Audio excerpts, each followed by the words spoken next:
The ideas that gave birth to our nation are the ideas that our nation is resistant to right now, and we should talk about that all the time. In a world where narratives are shaped by corporations and gatekeepers, independent voices matter more than ever. Badlands Media brings together citizen journalists, researchers, and independent thinkers. The truth is triggering. Question the narrative.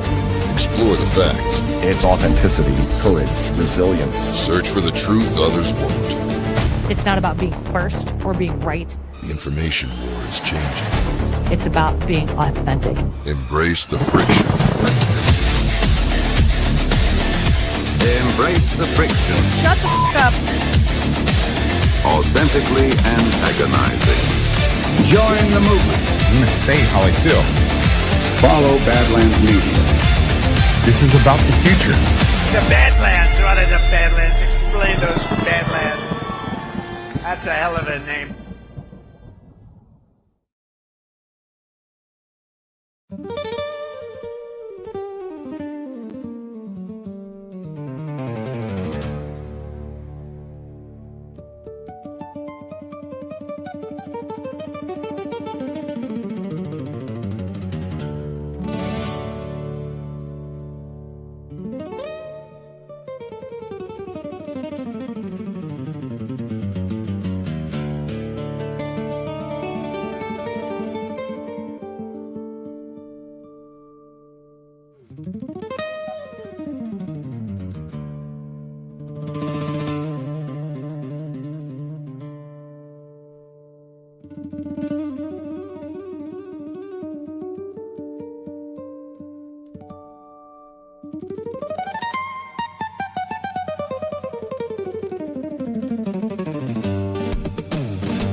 All right. Good afternoon, everybody. Welcome to Geopolitics with Ghosts. I am your host, Gordon McCormick, the ghost-based Patrick Henry. This is Badlands Media. Today is July 17th, 2026.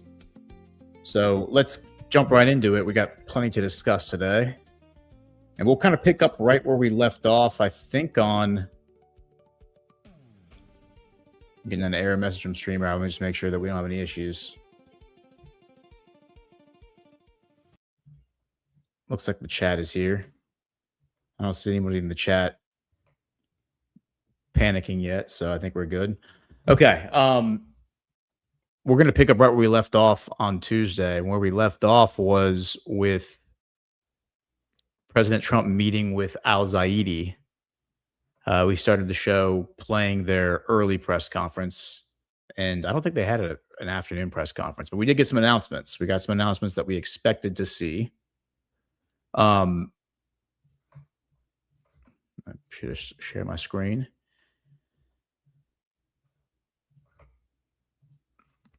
So here is Iraqi. I'm sorry. That's not the one we wanted. This is the one we wanted. Of course, Bloomberg is going to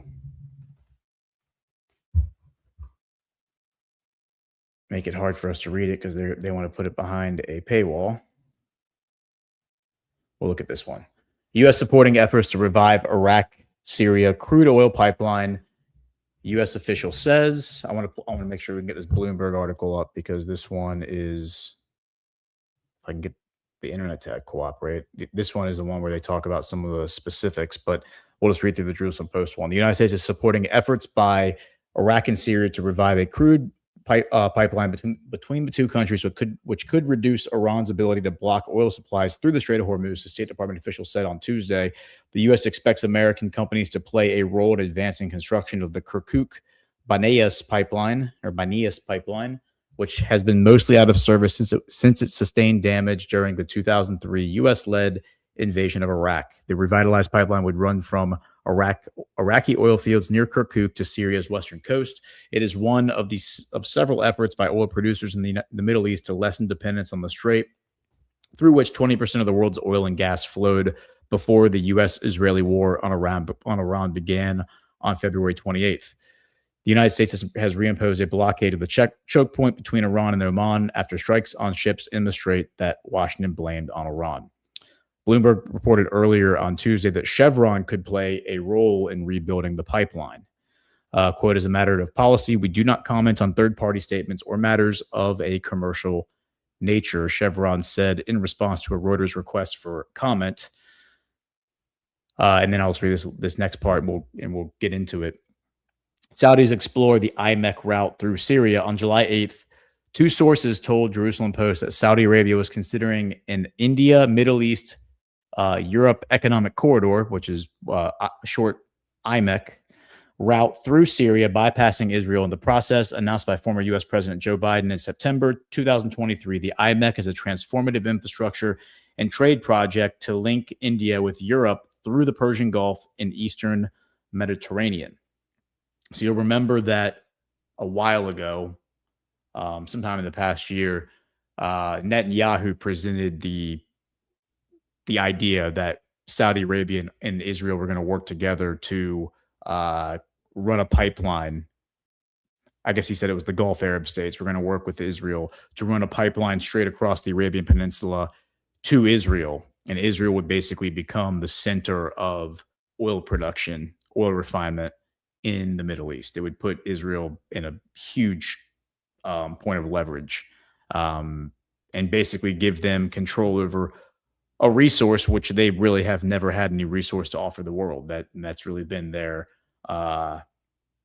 the bane of their political existence, is that they don't have something that they can hold leverage over people with, which is why, in my opinion, they have to rely on subversion and political lobbying and blackmail and all those other reasons to get people to support them. They can't do it through negotiation or through deals because they really don't have much to offer. They have software now, of course, and they use that software, spy software, which has its own insidious facets to it, backdoors, that sort of thing. But in terms of just having like an actual raw resource or something to bring to the table, they don't really have much, not from a natural resource standpoint, which is why I think Netanyahu wanted to get the pipeline run to Israel. Of course, that's not going to happen. And this is something that we've covered for a while here, speculating that it would actually be going through. Why is this thing not loading? Incredibly frustrating. Hold on one second. Let me see if I can get this.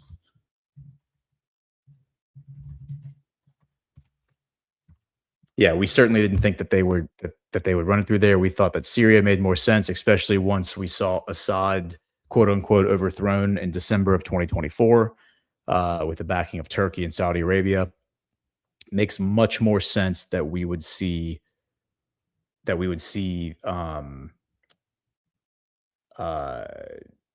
pipeline run into Syria from anywhere in the Middle East, but it makes the most sense that it's going to come through Iraq.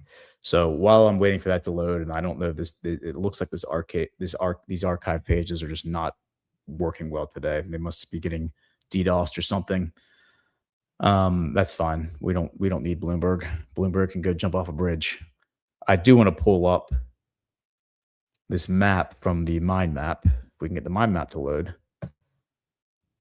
Hopefully it's not just a me issue, internet issue for me. Maybe it is. How's the chat doing? Am I getting some lag? Are y'all seeing lag from me? I hope not. Okay, so here's my mind map. I'm waiting for this thing to pull up. But we have, oh, come on now. we have this map. It's actually one of the first maps I put on this thing when I created it 3.5 years ago. I think is when I first made this thing. God, this thing is going slow. I don't know what's going on with this. All right, so let me move over to the other side of this because I want to pull up this 1952 oil map from the Middle East because you will see that this pipeline is actually one of the oldest pipelines in the Middle East in terms of the modern era.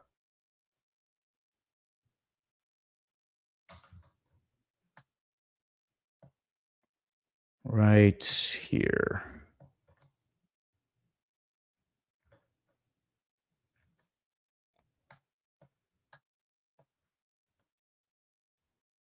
We have this pipeline map. Stand by for processing right here.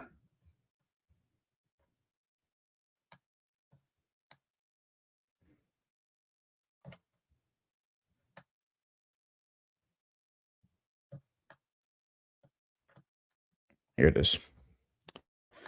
Okay, so this shows the Iraq oil industry operations in 1952.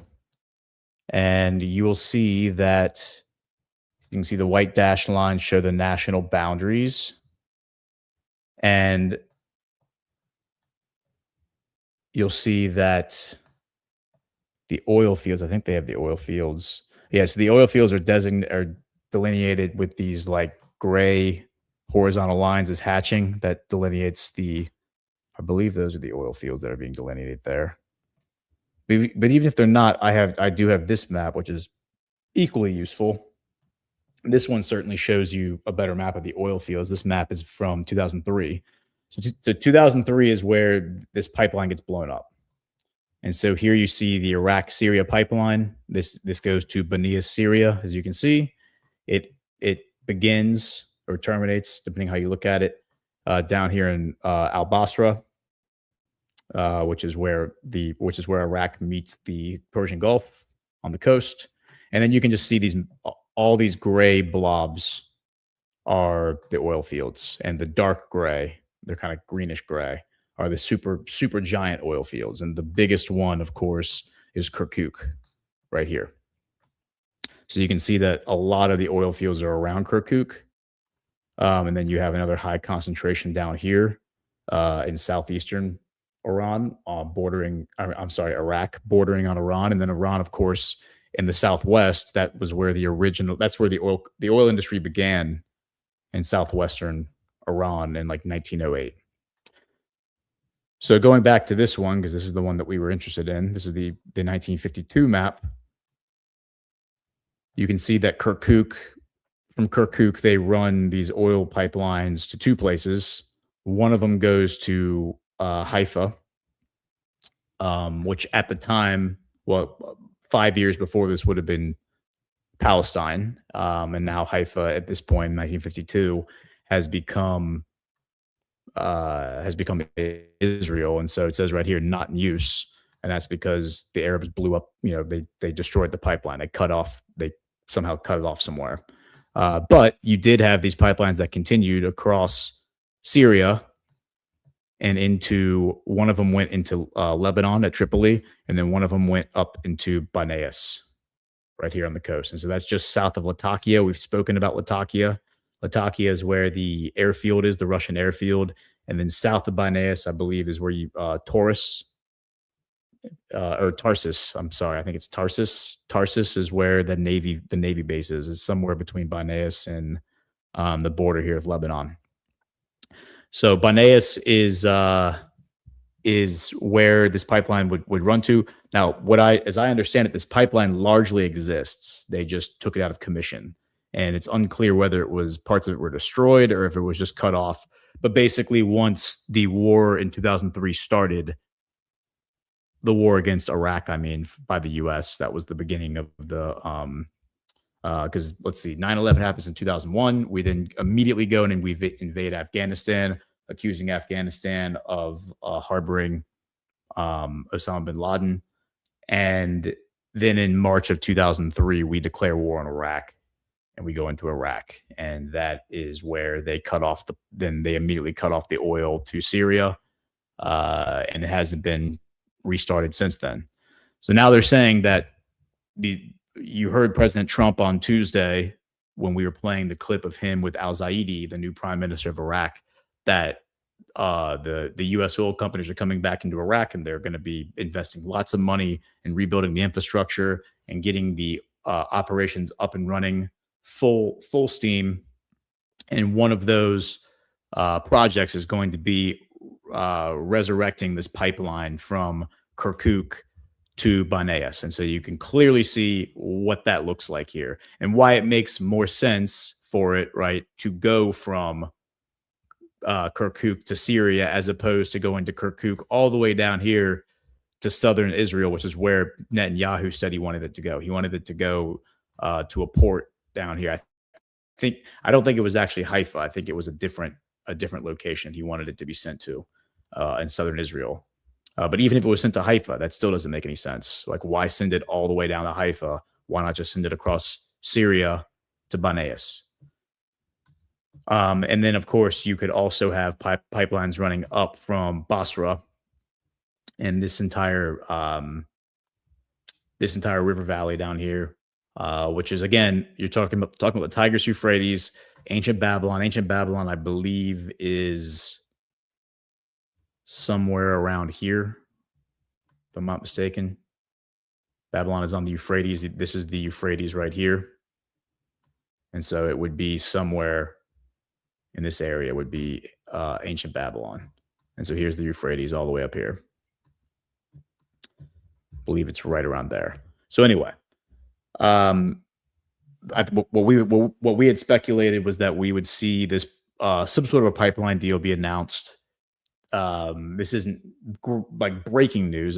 There's been a lot of speculation about this. There's been a lot of signal that Saudi Arabia and Iraq have been cooperating. We already have a pipeline that has existed for many years. I think it's been turned off for like 7 years or 9 years. That got turned back on earlier this year. This is a pipeline that runs from Iraq down to Saudi Arabia. So that was turned back on. That was a pipeline that I believe was just turned off. It wasn't destroyed. So we saw that pipeline turn back on.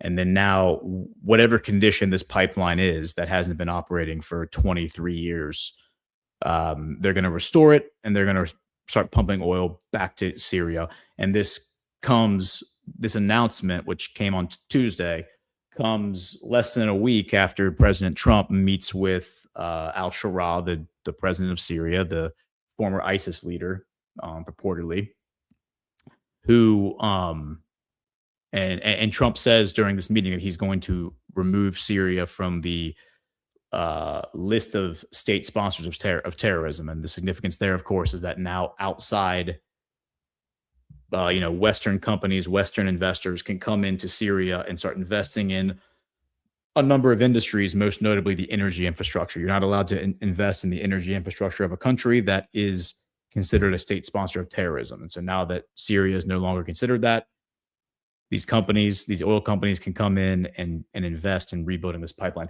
This is detangling and undoing decades, generations of malfeasance by the deep state, where the deep state has basically created all these layers. Because remember, Syria was put on this list in 1979 when the Iranian Revolution happens. And Syria traditionally was always one of the biggest and best economies in the Middle East, even going even into the reign of Assad, the younger, Bashar al-Assad, his father, what is it? Hafez? Am I saying that right? Is it Hafez? I think it's Hafez. He comes into office in 1971 and he's in it for 29 years. And then his son Bashar takes over in 2000. And even then, in the 2000s, you had a very large Christian representation in Syria. It diminished tremendously over the second half of the 20th century in Lebanon and Syria because of the rise of radical Islamic terrorism, which I would say was a creation of MI6, CIA, and Mossad. And the purpose, of course, was to radicalize the Middle East, to drive Christians out of the Middle East. So just the justification in the minds of Americans of bombing the Middle East when there's no longer Christians living there, it would have been much easier to sell that story to the American population. That, oh yeah, we're not killing Christians, we're just killing these other, Muslims. We're killing people that you don't care about because they don't share your culture, they don't share your values, they don't share your religion. So killing them is nothing. That's the mantra of the neocon and the Zionist. So now all of that is being unwound. All of that is being undone. Saudi Arabia is involved. We just read that Saudi Arabia is now considering running its own pipeline, which connects to India. This is not a pipeline that runs to India, but a trade route where oil would be sent back and forth to India. Natural gas would be sent back and forth, and then, of course, connect India all the way to Europe. And this would be, I think, an energy trade route, but also just a logistics supply route in general. And that supply route is going to run up to Syria as opposed to going across to Israel. And I imagine that we would probably see trains. We probably will see pipelines. We probably will see all sorts of logistics, different forms of logistics occupy that trade route and create it, or rather expand it. And so now we can go to, let's see if this thing actually ever loaded. Because the other notable detail here is Chevron. So Chevron is apparently going to be the company that builds out this pipeline or whatever, turns it back on, whatever it is, whatever needs to be reconstructed, rehabbed, renovated in this Kirkuk Banias pipeline. It's going to be Chevron. Now, Chevron's important because Chevron it's not the Venezuela state oil company. That would be PDVSA, but it is it is largely considered a Venezuela oil company. It's the oil company that operates. It's the sole oil company that operates and has operated in Venezuela for the past 20 years, ever since Hugo Chavez kicked out the other 22 companies. Chevron was the one company that was willing to negotiate with him and cut a new deal, and so they were able to stay.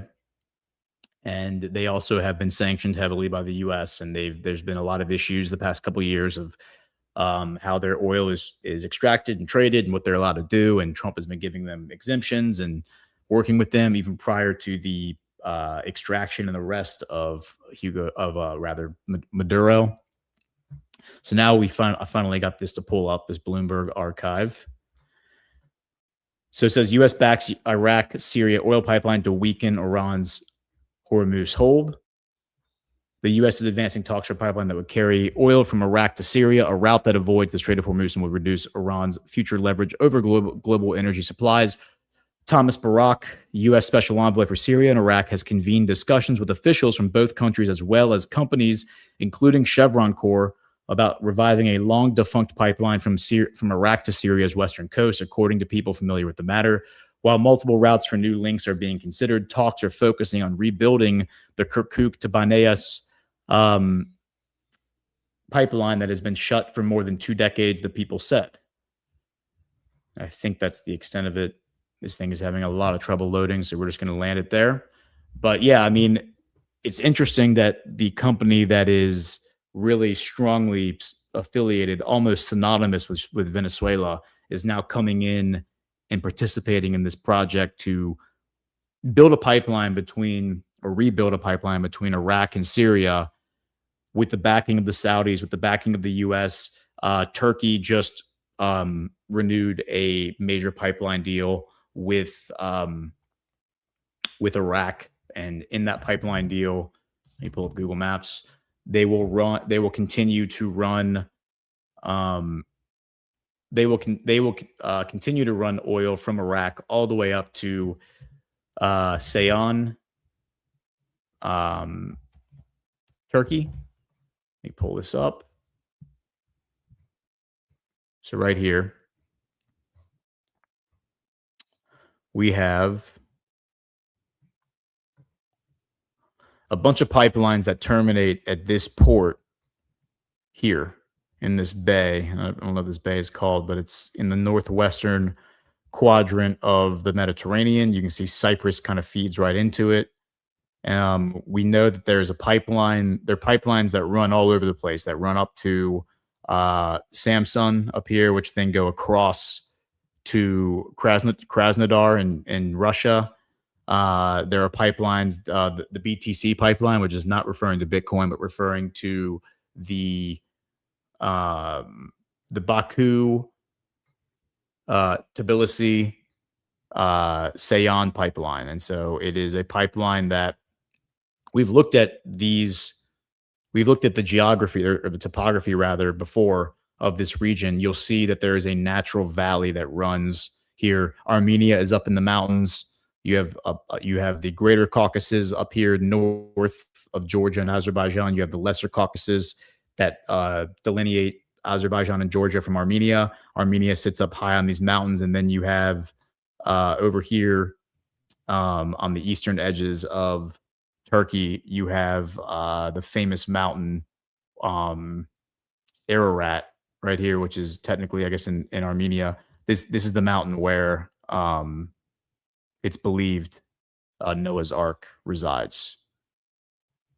And so rather than running the pipeline, I mean, Armenia, there's political reasons for this, of course, but rather than, because Armenia and Azerbaijan have historic feuds, rather than running the pipeline through the mountains of Armenia, what they did is they ran the pipeline from Baku, which is on a flat plain at sea level. They ran the pipeline up through Georgia, through this river valley, and then once the Lesser Caucasus flattened out, they turned it into, they turn it south into Turkey, and then they run it down through Turkey to Sayan. And so that is also where the Iraq pipeline goes. I believe the Iraq pipeline runs up to the north and then connects through Turkey up here where they share a border, and then it ties into the BTC pipeline and goes down to Sayan. So the point is that we're getting entanglement, economic entanglement, energy entanglement. This is removing the incentives for war. This is disincentivizing war by having these countries now be economically entangled, where you would be cutting off your nose to spite your face just to pick a fight with with your neighbor. There's much more incentive now to resolve your differences diplomatically and to put your differences aside, because it would severely impact your economy in doing so. And again, the guy on the outside looking in is Israel. Israel is the one on the outside looking in, because all these other countries are getting along now. And while Iran is being presented as the outsider, so to speak, in this Muslim coalition, the truth is that they've actually been engaging in economic trade and economic deals with Saudi Arabia and Qatar and a number of other countries for years now. So it's we're being told stories largely about these feuds they're having. What I suspect is that a lot of this, to whatever extent these bombings are occurring, and we'll get into that a little bit, with like Kuwait being bombed, Jordan being bombed by Iran, I wonder if these places that are being taken out are deep state installations where they have weather modification radar systems that control the weather. These are places where the deep state runs ops out of, where they probably have training facilities for these militias, ISIS and whatnot. I wonder how many of these bad elements are being taken out by Iran, while the U.S. and its partners are also taking out similar sites inside of Iran, to whatever extent these bombings are actually happening.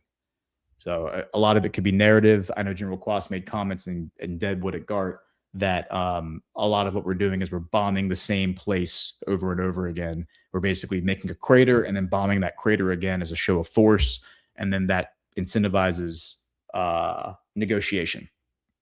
So that's probably happening as well. Okay, so with that said, let's now pivot to this Axios article from Barak Ravid. And this is going to require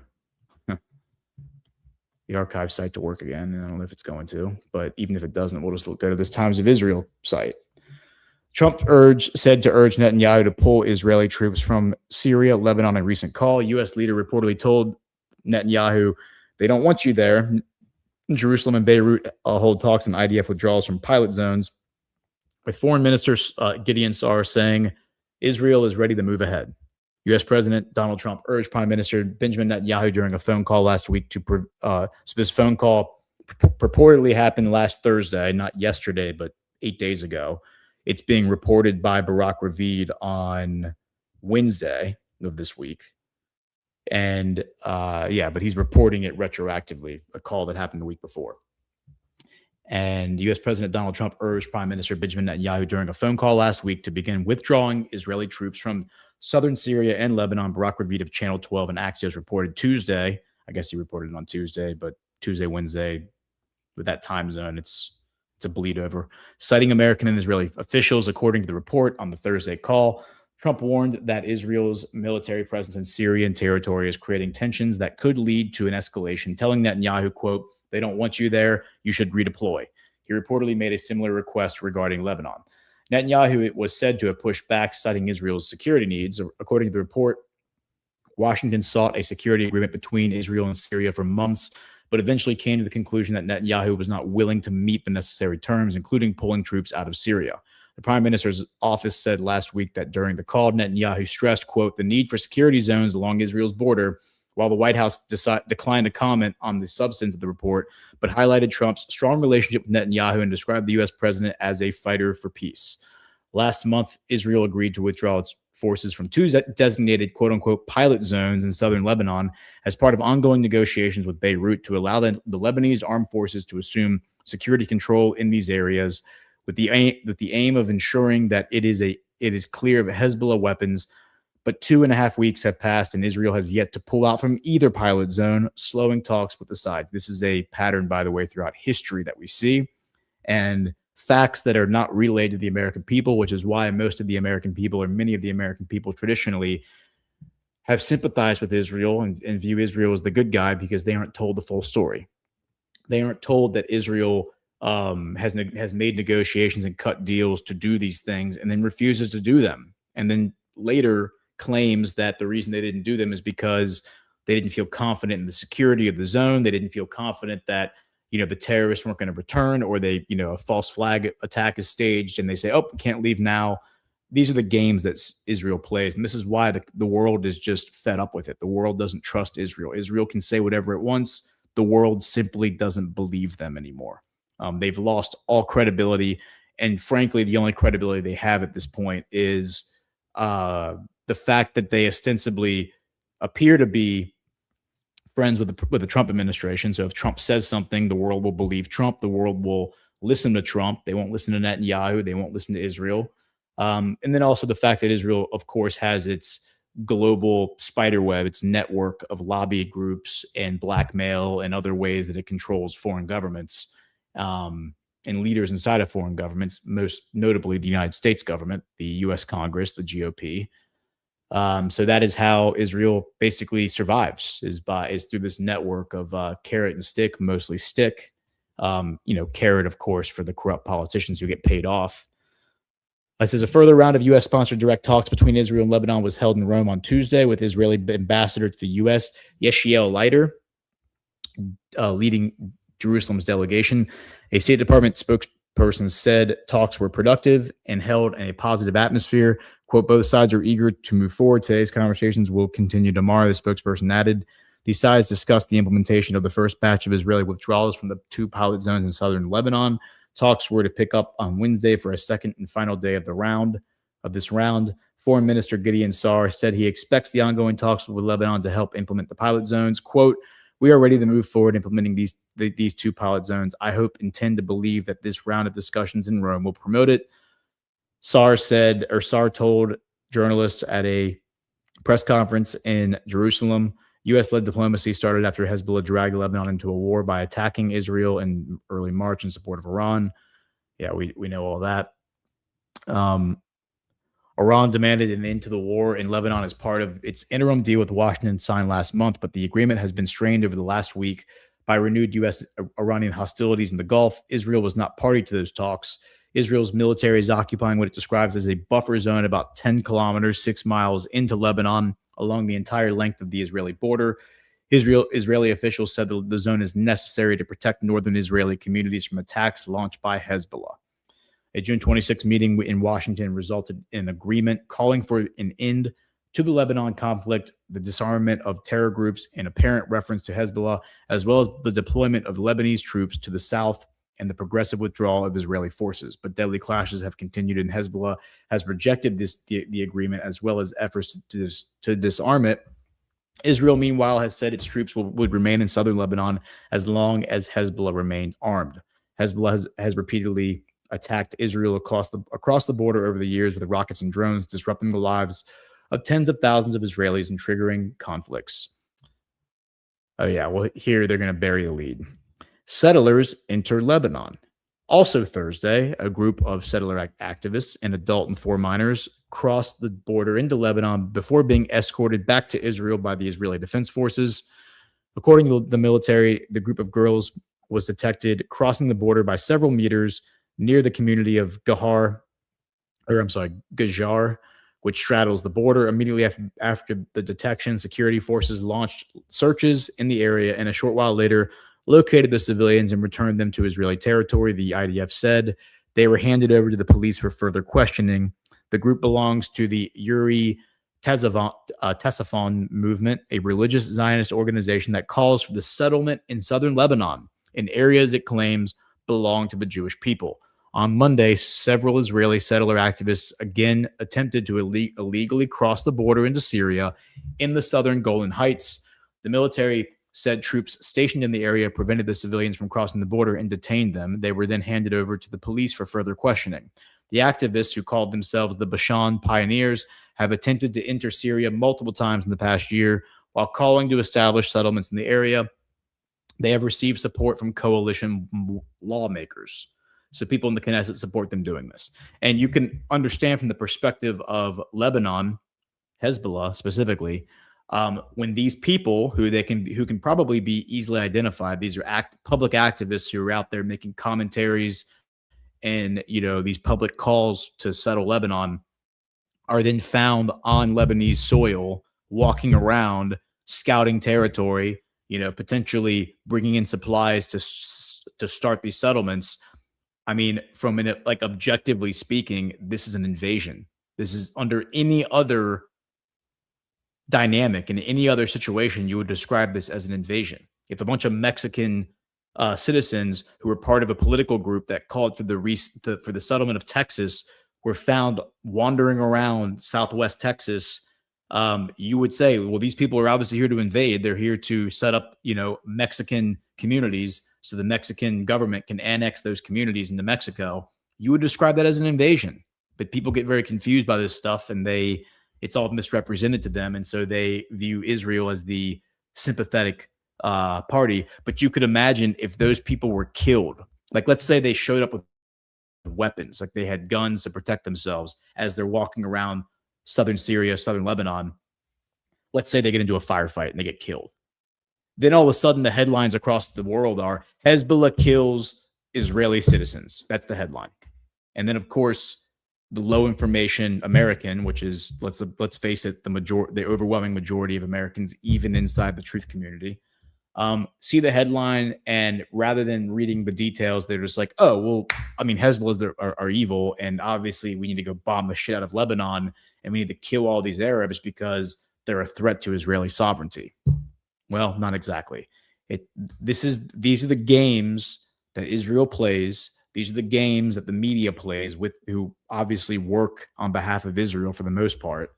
And this is the reason why there's so much animus and so much resentment towards Israel, is because of this behavior. This is just unacceptable, subversive, dishonest behavior.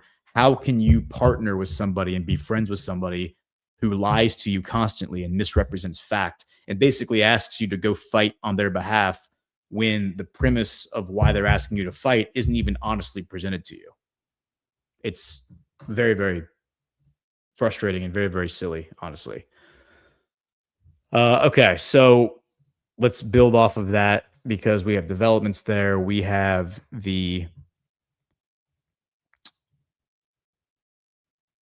this story now from Barak Ravid, and goodness gracious, it's going to be once again behind a paywall. as Axios loves to do. Let's see if we can find a Times of Israel version. Maybe I have a archive version here in my files. Hold on one second. Nope. Only have that version. Well, the headline here is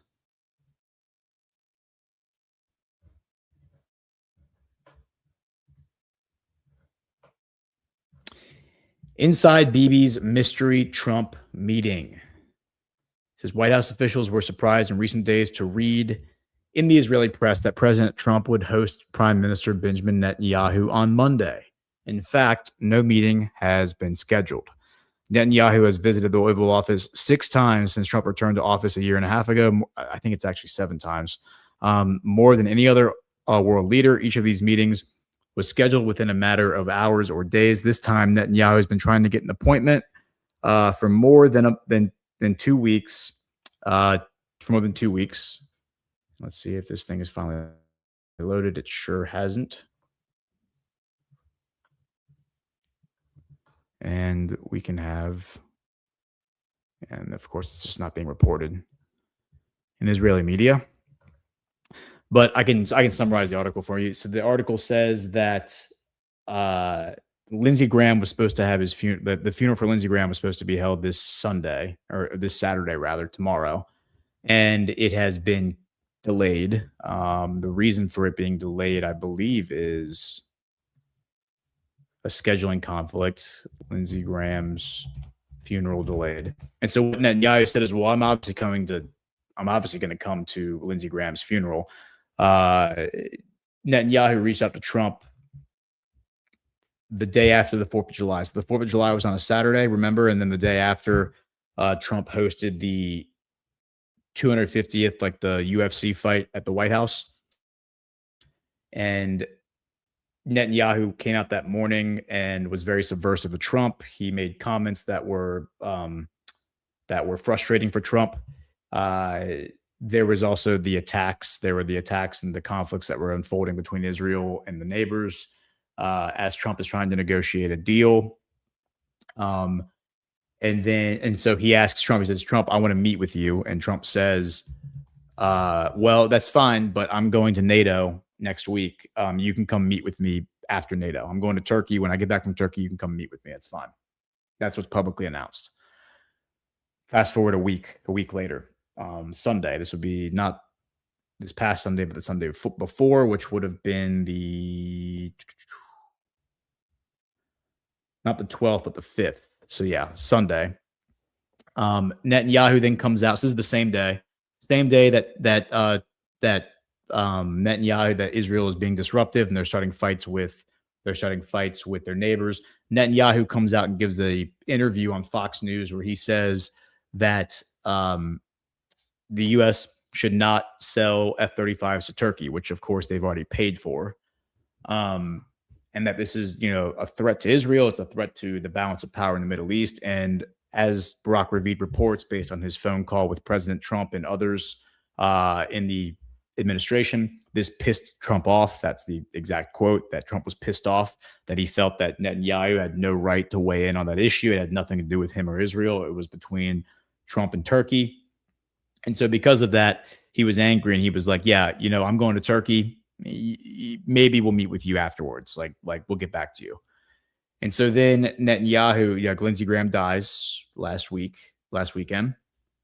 And then Netanyahu comes out and says, "Well, I'm obviously coming to America to attend the funeral.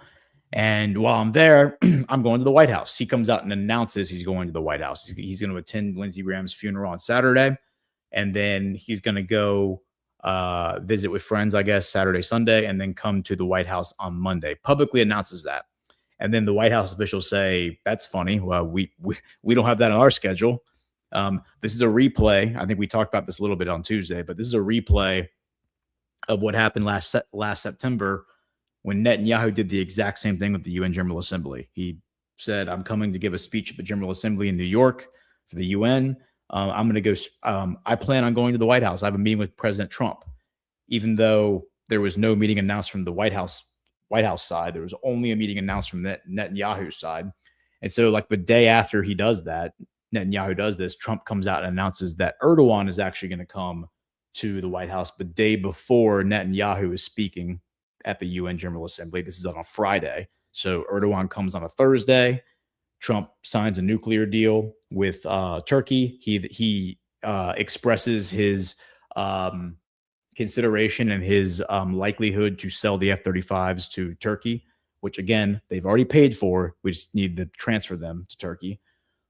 This throws Netanyahu through a loop. So he, like, at his speech the next morning, he is like irate, just screaming at the top of his lungs about how Israel wasn't going to back down and Israel would fight everybody if they had to, and all this. Over the weekend, cools off, and that's the purpose, I think, of scheduling him to come to the White House on Monday. And then over the weekend, that's when we get the news that Trump has met with these Arab leaders of these 8 countries and has a 20-point Gaza peace plan, which he then announces the day that Netanyahu comes to the White House on Monday. And Netanyahu's entire meeting is hijacked by this news that we now have peace, that Hamas has signed on to. We have peace in Gaza. So the whole thing was a really humiliating episode for Netanyahu, but it was an attempt, in my opinion. I said at the time, I think Netanyahu was basically trying to force himself into the door at the White House by announcing that there was a meeting and kind of forcing the White House to deny him that meeting. And the quote that I really wanted to read from this article, and it looks like I'm going to be able to open it here, hopefully. The direct quote from these Trump officials who spoke to Barack Ravid was, it appeared that Netanyahu was trying to, quote unquote, will this meeting into existence. And so the meeting was going to happen because Netanyahu said it was going to happen, not because he had actually scheduled something with the White House. He had gone out and given all those interviews over the past week or two with Fox News, pissed off Trump because he was stepping all over Trump's toes right before Trump goes to Turkey to meet with Erdogan and these other people. And now we have this,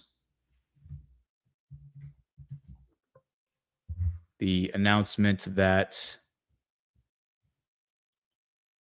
so the announcement, for some reason, this thing doesn't want to open either from the Independent. I don't know what's going on with the internet today, but I'm getting these kind of, says your browser has lost connection to your share screen audio. Okay, so I'm going to unshare my screen and reshare it. There's something going on here today, guys. Because if I try to play a video, it's not going to, the sound won't come through. Something's going on with the internet. I don't know what it is, but what we have is Lindsey Graham's funeral was delayed mainly because many U.S. and foreign leaders wanted to attend, but it was difficult to coordinate their schedules with the availability at the Washington National Cathedral. So Senator Tim Scott said holding it this week was not feasible. So originally it was going to be held on July 18th. It's now being rescheduled for July 28th. The Washington service will be July 28th, which is a Tuesday, and then the South Carolina service will be held on the next day, July 29th. Here is Darlene Graham weighs running for full Senate term as funeral scheduled for Lindsey Graham. And this is from today. It says Senator Darlene Graham has privately expressed interest in running for a full U.S. Senate term after getting appointed as a temporary replacement for her late brother, Lindsey Graham, according to 4 people familiar with the matter. With the deliberations, the people who were not authorized to speak publicly said she had started having conversations about a potential campaign. 2 of them said Darlene Graham has been talking to the White House, although President Donald Trump was enthusiastic about having her fill the seat for a time. It's unclear if he would support her campaign. Trump had previously suggested he could back a potential candidacy from Representative Russell Fry. Plans for Lindsey Graham's funeral were also announced on Friday. There will be a service in Washington on July 28th and more in South Carolina on July 29th. Yeah, what is this woman's background? I mean, is she... Says South Carolina Governor Henry McMaster appointed Darlene Graham to serve the remainder of her brother's term, which ends in January.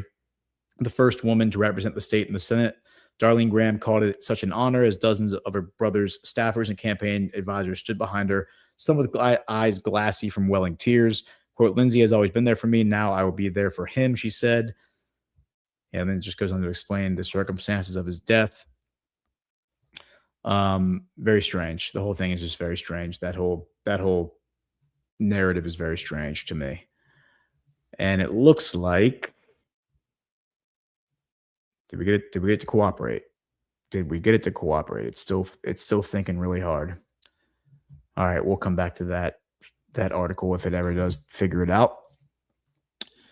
So from there, we will look at, we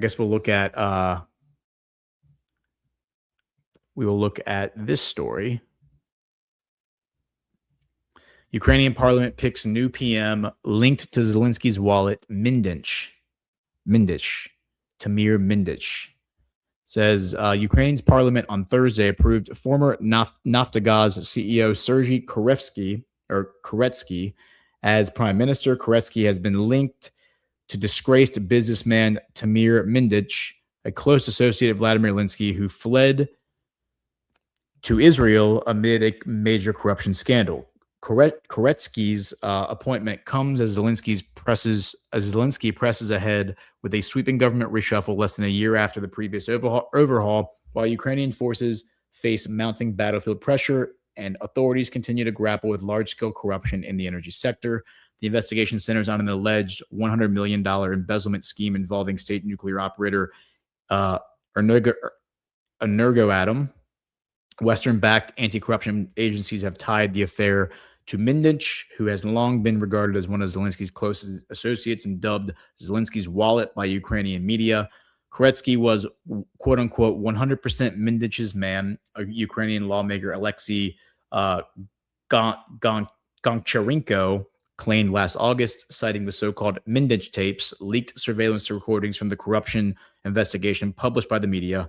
According to Goncharenko, Koretsky was placed in charge of, wow, this word is a nightmare, Ukrenovdovbarenia, a private energy company previously owned by Zelensky's former patron, oligarch Igor Kolomoisky, after it was seized by the state. The idea is to take control, quote, the idea to take control of cash flows, withdraw billions, and install your own people. This plan was discussed and implemented right in Medich's apartment. Everything is recorded on the tapes. Goncharenko said, quote, the main executor is Sergei Koretsky. The lawmaker added, alleging that the executive coordinated all key decisions with Mindich and by extension with Zelensky. The Energoatom affair has deepened tensions between Zelensky's administration and the Western-backed National Anti-Corruption Bureau of Ukraine, the NABU, and the Specialized Anti-Corruption Prosecutor's Office, the SAPO. The scandal also led to the departures of Zelensky's influential chief of staff, Andrei Yermak, often described by Ukrainian media as the country's gray cardinal. In May, NABU and SAPO named Yermak as a suspect in a separate money laundering operation. I remember we covered that. That was last year. We had the Ukrainian PM. Let's look at her. We may have mentioned this on Tuesday. This would be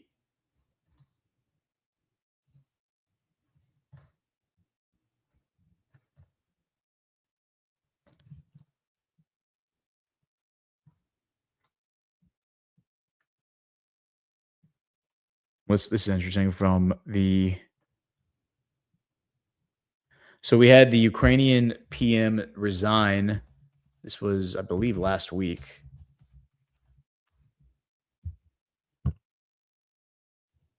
No, 3 days ago. This woman. Ukrainian PM resigns and Zelensky ordered reshuffle. This is Yulia Syridenko resigned and Zelensky ordered government reshuffle. Parliament fully approved her resignation in a Tuesday vote. Zelensky has not named a replacement, saying Kiev is changing political strategy and offering Syridenko a new role overseeing relations with a key partner. Sergei Koretsky, Naftogaz CEO, is a frontrunner to replace her. Zelensky praises effective leadership. So she resigns and this guy steps in, and it's kind of unclear what the dynamics here. What is clear is Ukraine is just a cesspool of corruption. And you have to imagine the State Department, the CIA, and Mossad probably have everything to do with all this stuff. They're all in bed together. Says here the reshuffle. She was only appointed, this woman who resigned, in July of 2025, and was seen as having good relations with the U.S. officials, having negotiated a minerals investment deal with Washington in the aftermath of Zelensky's Oval Office clash with President Trump. So you remember Trump negotiated last year. He said, yeah, we're going to do a minerals deal where like Russia will be involved, we'll be involved, and this will bring an end to the war. And so she negotiated that, it sounds like, or at least they're crediting her with it. And now she is out. And they did not elaborate on who, like what she's doing. Like all they said is that she's going to take on a new role, leading relations with a key partner, but gave no additional insight beyond that. What we do know is that let's look at Tamir Mindinch. So Tamir Mindinch, he has a pretty interesting little bio. We'll look at him and we'll look at this Korevsky guy. So Tamir Mindinch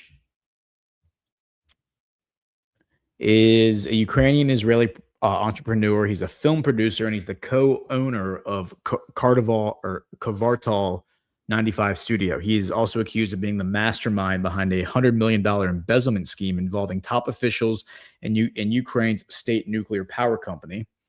Mindinch was born in Dnepropetrovsk, which is now Dnepro, Ukrainian SSR, into a family of Jewish entrepreneurs. His father died in Israel in 2006. He is directly associated with the creative association Kvartal 95 Studio and is also linked to Ukrainian oligarch Igor Kolomoisky, being a co-owner of the television channel Kvartal TV. And I believe Kvartal TV is owned by co-owned by Igor Kolomoisky. According to Kolomoisky, Mindinch is the former fiance of his daughter and his business partners in some minor projects such as development ones. Mindinch is a business partner of Sergei Shafir, who was the former first assistant to President Zelensky. And let's see, Kvartal 95, you will recognize that. You may not recognize the name, you'll recognize what they've done. They were the company that produced that television series, Servant of the People, which was the comedy show that Zelensky starred in, where he played a high school history teacher who runs for president, becomes president of Ukraine. And it ran from like 2016 to like 2019. And the only reason he stopped being on the show was because he was actually elected president of Ukraine in 2019. Very odd, very strange. It says investigations, or let's say personal life. He's married to Katerina Verbeer, a daughter of Alla Verbeer, who was the fashion director of Moscow's TSUM department store and vice president of the luxury goods company Mercury. The couple married in 2010 in Jerusalem. They have 3 daughters and a son. On June 4th, 2025, the High Anti-Corruption Court of Ukraine ordered the detention of Mindinch's cousin Leonid, suspected of organizing a scheme to misappropriate 12.5 million hryvnias, however you say that, the Ukrainian dollars, and attempting to seize an additional 120 million from Kharkivo Blenegr. God, dude, these Slavic words are just a nightmare. Who thinks of this stuff? It's obviously the Kharkiv Energy Company. During the procurement of transformer equipment and measuring devices. I assume that's an electrical company. It says on November 10th, 2025, Nabu detectives searched the residence of Tamir Mindinch. According to an investigation by Behus.info, a legal advisor to Mindinch's company became the owner of Kinokit, which between 2019 and 2025 received over 440 million hryvnias in state contracts. That's the Ukrainian dollar. This is interesting. Mindinch has also been linked to the company FirePoint, which is under NABU investigation of a possible overpricing and supply irregularities in drone procurement for the Ministry of Defense. You'll remember that FirePoint was a drone company that formerly worked in the film industry, like doing scouting for locations. Like they would send a drone up in the air and they would film the location to figure out, is this a good spot to film in? And then once the war started, they transitioned from being a film company to being a weapons manufacturer, and they make all the drones that Ukraine is now using to bomb deep into Russia with. Very odd. These drones, by the way, are also being given to terrorist organizations in Africa, West Africa specifically, in places like Mali, in places like Niger, in places like Burkina Faso, the terrorist organizations that are fighting the locals, but also fighting the Russians, the Wagner Group, which is the Africa Corps. They have found among these, like they beat the terrorists, they kill them, whatever, and then they find these drones that come completed with instruction manuals and like owner manuals from these companies, from Firepoint, written in Ukrainian, like the instructions are written in Ukrainian. It could not be more clear that these drones are coming directly from Ukraine. And the question is why? Why are we is Ukraine sending weapons to West Africa of all places? Well, we have an answer there. We at least have a story about that.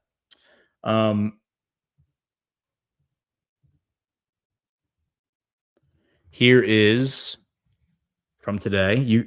Kiev using Africa as a second front against Russia, according to the deputy foreign minister of Russia. Ukrainian forces are aiding militants in Mali, Libya, and Sudan. Russian Deputy Foreign Minister Georgy Borisenko has said Ukraine has developed military personnel to several African countries in an attempt to open a second front against Russia. Deputy Foreign Minister Georgy Borisenko has said in an interview with TASS published on Friday, the Russian diplomat named Mali, Libya, and Sudan as countries where Ukrainian personnel have allegedly supported armed groups or carried out attacks against Russian interests.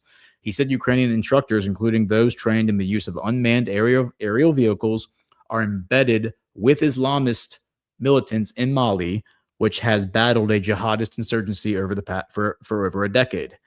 Ukraine has been at the center of a diplomatic dispute in the Sahel since an ambush in July 2024 by Tuareg rebels killed dozens of Malayan soldiers and Russian military contractors. That's the Wagner Group. Ukrainian military intelligence spokesman Andrei Yusov said at the time that the rebels received information that enabled the attack, although Kiev later denied supporting terrorism. And if you don't remember that scandal, we covered it here on the show. That was when, or maybe we covered it back then on Badlands Daily. That would have been maybe before the show was running. That was when the ambassador to that area, I believe it was either the ambassador to Mali or the ambassador to one of those African countries, posted online and said, and like in support, like he reposted a post where it was a video of these Tuareg rebels. These are ISIS guys, they're ISIS adjacent, walking around. It's basically a field like in the desert of like dead bodies or guys who were injured, and they're walking around seeing if any of them are alive, and they're killing them. They're shooting anybody who's still alive. And these are Wagner Group Russian soldiers. One of them jumps up with a rock and tries to attack him with a rock, in like a desperate act of, final act of bravery. And then is shot dead. And so like this video is posted online by the Tuareg rebels. All of these shills and Zionists and neocons are reposting it and like, isn't this wonderful? Look at all these dead Russians. And this Ukrainian official makes the mistake of doing the same thing, like reposting it, like applauding the fact that all these Russian soldiers are being killed on camera in Africa. And so that leads to the Russians, I believe the local authorities, local government, summoning that official to answer for his post. And yeah, I mean, the whole thing was a huge scandal. They were like the Ukrainians were bragging that they actually had helped the Malayans, or I'm sorry, helped the Tuaregs attack these soldiers. The problem is that not only were they Wagner Group soldiers, they were also the formal military of Mali. So it was like actual Malayan soldiers with Russian contractors, the Wagner Group. And that's a pretty big scandal because you're talking about terrorists that like killing these guys on their own soil. If you could imagine ISIS killing U.S. soldiers, in North Carolina, right? And then filming it, the fact that they had killed all these guys, and then a diplomat from Ukraine or any other country reposting that video and being like, isn't this great? It's like, yeah, we probably would consider them an enemy at that point. Obviously, Ukraine is just a festering cesspool of corruption. Ukraine has been at the tip. Yeah, so I read that part. Recent attacks have targeted strategic military sites across Mali and neighboring Niger, including the airport in Niamey, which also houses an airbase and the headquarters of the Alliance of Sahel States, the AES Joint Force. Mali, Niger, and Burkina Faso established a force to combat the regional insurgency with Russian support under defense and counterterrorism agreements. The AES has accused foreign powers, including France and Ukraine, of supporting armed groups behind attacks across the Sahel. On Tuesday, Russian Foreign Minister Sergei Lavrov said after talks with his Chadian counterpart, that would be the country of Chad, Abdul Sabir Fadal, that former colonial powers are using Ukrainian militants alongside terrorist groups to destabilize the Sahel and undermine Russia's ties with countries in the region. And Chad is just east of Niger. So you got Mali, Niger, Chad, and Burkina Faso is like in between Mali and Niger. We can look at the map here in a second. Poroshenko said, this is the Russian deputy foreign minister, also said on Friday that Ukrainian instructors sent to Libya to train local forces in drone warfare used, quote, unmanned boats against the Russian tanker Arctic Metagas, which was damaged earlier in March between Libya and Malta and is still drifting in the Mediterranean. The Russian investigative committee said aerial and naval drones damaged its control systems and 2 storage tanks, injuring 2 crew members. In Sudan, Poroshenko said Ukrainian personnel fought alongside the paramilitary rapid support forces. That's interesting. RSF during its capture of El Fashir late last year when dozens of civilians were killed. A Sudanese foreign ministry official told RT in June 2025 that Kiev provided drones to the RSF, which has been locked in a brutal civil war with the Sudanese army since April 2023. And we've covered this on this show, but my theory, and I'm pretty sure this is accurate, that the Sudanese civil war that began in April of 2023 was started over the fact that in February of 2023, 2 months earlier, after a 6-year review period, the Sudanese government approved a proposal from Vladimir Putin to establish the first Russian military base on African soil, which would be a naval base in Sudan on the coast of the Red Sea, directly across from Saudi Arabia. Okay, let's hit the pause button because we are way over for the first half of the show. Let's take a quick break. We will be back here in a minute. That's the first hour of Geopolitics with Ghost in the books.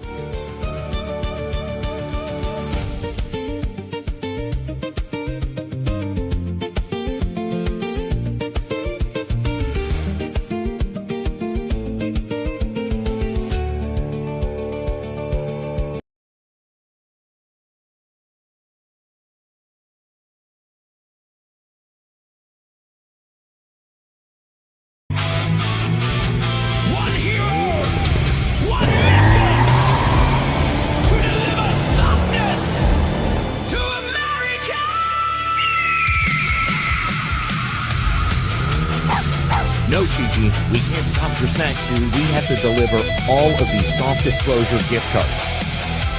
He goes by Zach Payne. The motion detector!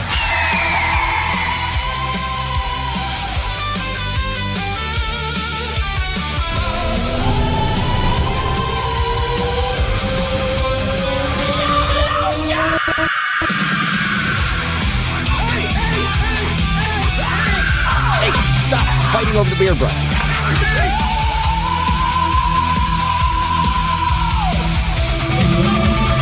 Life finds a way. Hydrate your elbows! Moisturize your soul! Feel the rhythm together! You feel alive and let the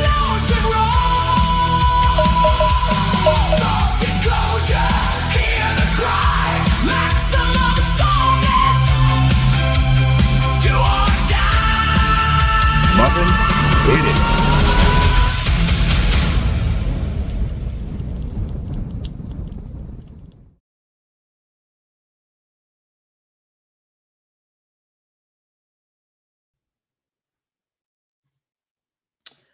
Hey, have you checked out the Badlands shop lately? You might be surprised by what you've been missing. From thoughtful gifts and unique finds to everyday household essentials and personal care must-haves, there's truly something for everyone at the Badlands shop. But here's what makes it different. Every single purchase you make is so much more than just buying stuff. If you're investing directly in the movement, you're empowering America First businesses, lifting up fellow Badlanders, and supporting the creators who are building this community with us. Thank you for your being part of this. Your support means everything. Head over to badlandsmedia.tv/shop or click shop on the main menu at badlandsmedia.tv and discover your new favorite brands. That's badlandsmedia.tv/shop.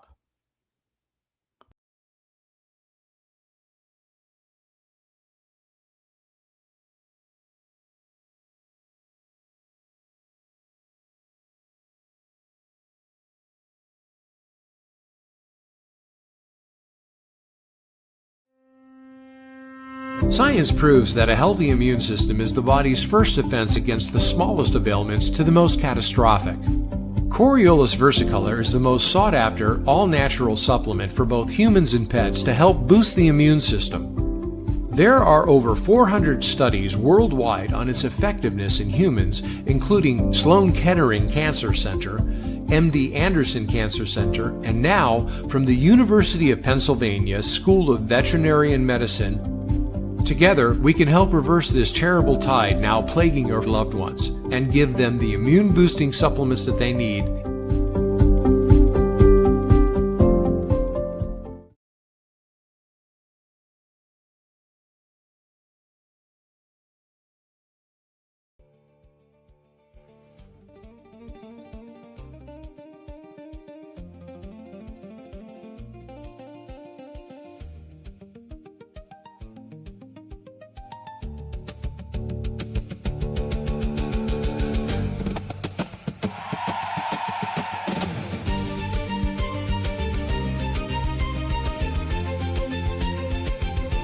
All right, welcome back to the show. This is the second half of the Geopolitics with Ghosts. This is Badlands Media. I'm your host, Gordon McCormick, the ghost of base Patrick Henry.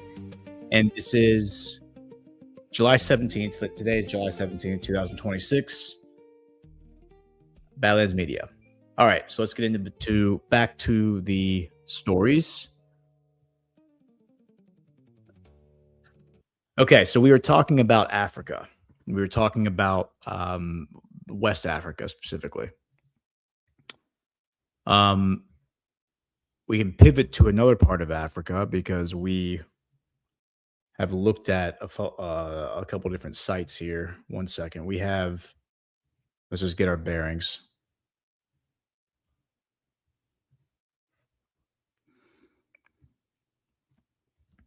Okay, so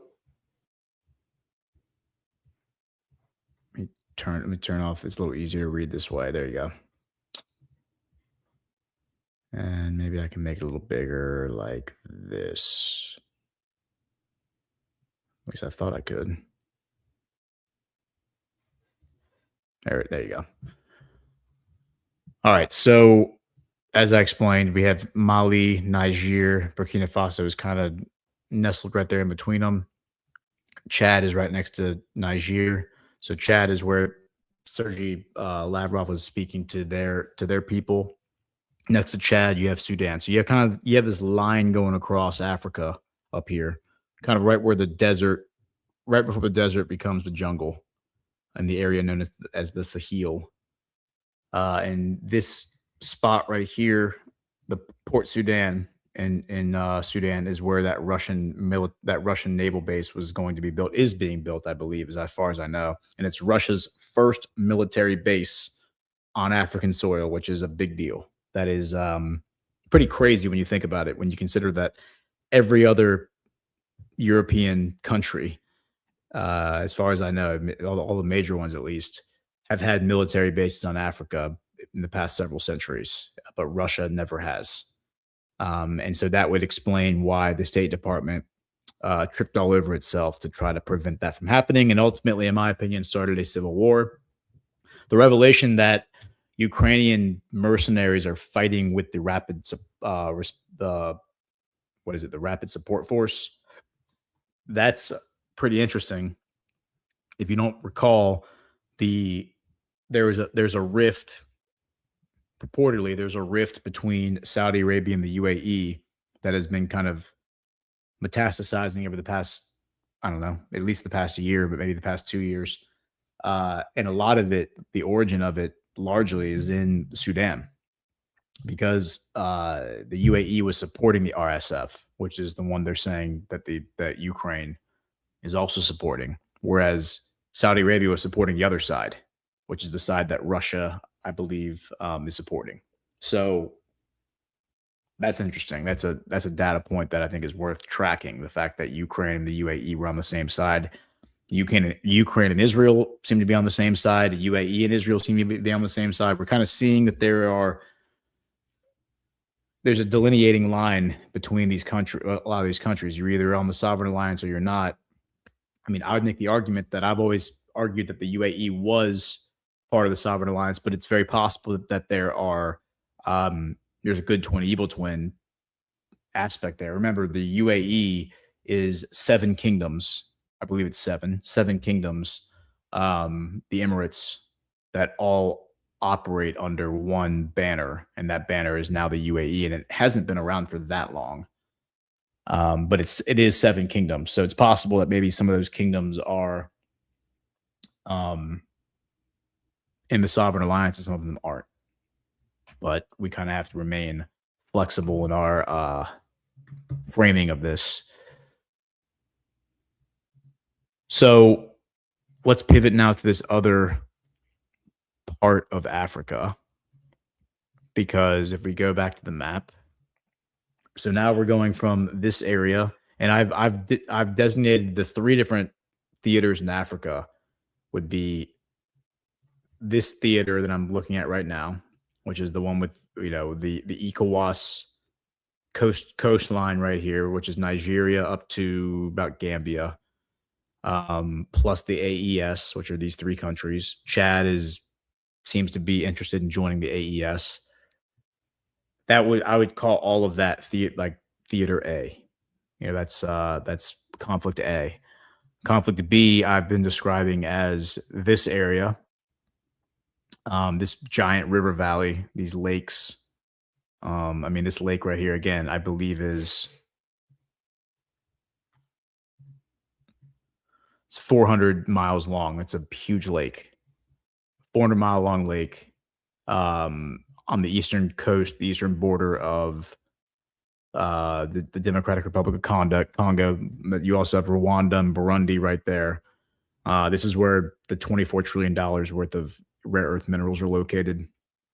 This would be conflict B. You also have ISIS, M23, a number of terrorist organizations operating here. Purportedly, you have Ukraine involved here as well. That's funny enough. Uganda is also connected to this. And then you have conflict C, which I would describe as this area, which is like Somalia, Yemen, Eritrea, the Gulf of Aden, the Dalak Archipelago, which you can't really see it here, but this gives you a little better picture of it. I mean, it's just dozens and dozens and dozens of islands that are totally unoccupied. And my understanding is that pretty much every single Western intelligence agency plus Mossad, Five Eyes, all of them have bases in this archipelago on these uninhabited islands. I'm sure the CCP's there. I'm sure that Russia's there. I'm sure I've read that ISIS is there. I've read that Mossad is there. I mean, everybody has an operation, I think, in this archipelago. Number one, because it's very easy to hide in something like that. Number two, the Red Sea, the Suez Canal. This is one of the biggest choke points for global trade in the world. And Eritrea is a pretty poor country. Their president, as far as I can tell, who's been in office for decades, he's probably one of the most based leaders in the world, as I have come to understand him. He basically denies any outside help. He doesn't want any aid. He's been offered aid by everybody and everyone, and he just says, no, I don't want USAID in here. I don't want any of y'all in here. We would rather be poor and self-reliant than take any of your dirty money. And so Eritrea has chosen to be poor, but sovereign.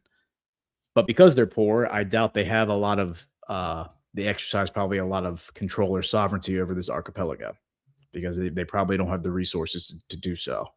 And that's what makes it kind of a Wild West operation there. Okay, so with that said, we're now going to transition to this conflict B zone that I just mentioned, and that would be the U.S. minerals push hits Ebola roadblock in DR Congo. According to Reuters, the health crisis complicates efforts to challenge China's dominance in critical mineral supply chains. The worsening Ebola outbreak in the Democratic Republic of Congo, the DR Congo, has disrupted travel and delayed negotiations linked to a U.S.-backed critical minerals partnership, Reuters reported on Thursday, citing 4 people familiar with the matter. The partnership is part of Washington's broader efforts to diversify critical mineral supplies and reduce reliance on China. The outbreak has delayed travel and negotiations linked to, sorry, I lost my spot, a U.S.-backed mineral partnership. Although existing mining operations have not been directly affected, visits by suppliers, consultants, and investors have been postponed, creating logistical difficulties and slowing discussions on expanding cooperation, according to the report. A meeting in Washington scheduled for June to assess the interest of U.S. companies in Congolese mining project was postponed, while a planned review in July was canceled because key participants could not travel from the U.S. Some discussions have since moved to Paris and Brussels, while negotiations have continued in London. DR Congo is the world's largest producer of cobalt and the second largest supplier of copper. It also holds significant reserves of lithium, tantalum, and germanium, minerals essential for electric vehicles, electronics, energy infrastructure, and defense industries. Washington launched negotiations with Kinshasa, that's the capital of DR Congo, last year as part of a broader effort to diversify U.S. critical mineral supply chains. In exchange for greater American investment and security support, the U.S. has sought to expand access to Congolese mineral resources.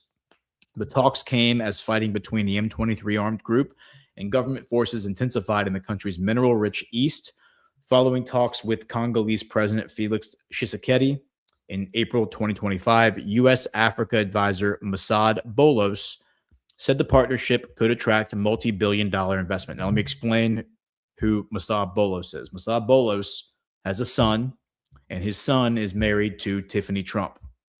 So Masad Bolos, his career, basically he runs a company that supplies anything that requires an engine that is the size of a truck or smaller. So anything from a truck down to a weed whacker or a leaf blower or, whatever, a lawnmower. Not that I doubt they have many of those or need many of those in Africa. His company provides those to, let me pull the map back up, this region of Africa, mostly Niger, Chad, Sudan, right? Central Africa, African Republic. And so he is like, Trump has appointed him because he's family now.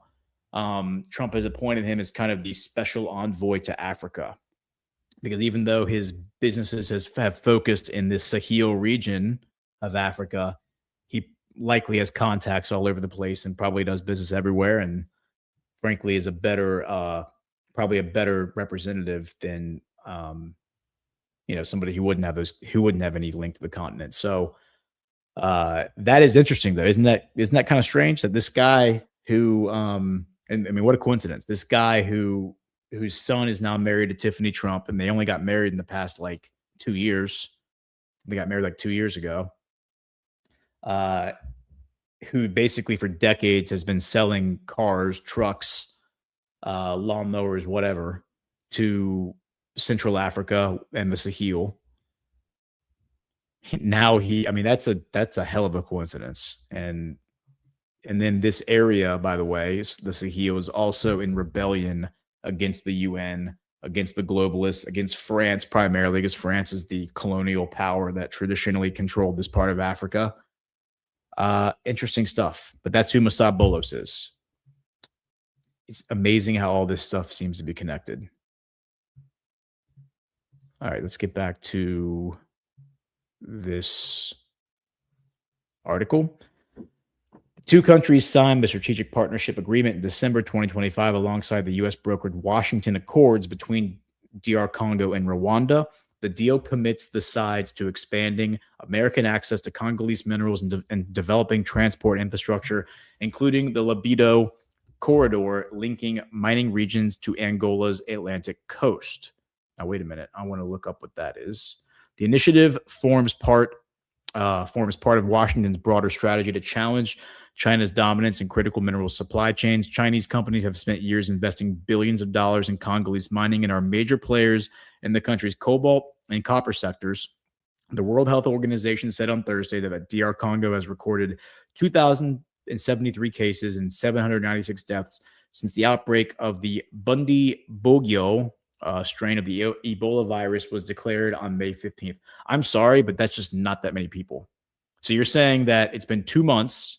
In 2 months, we have 2,000 cases and less than 800 deaths. I mean, yeah, that's tragic, but is that a reason to like?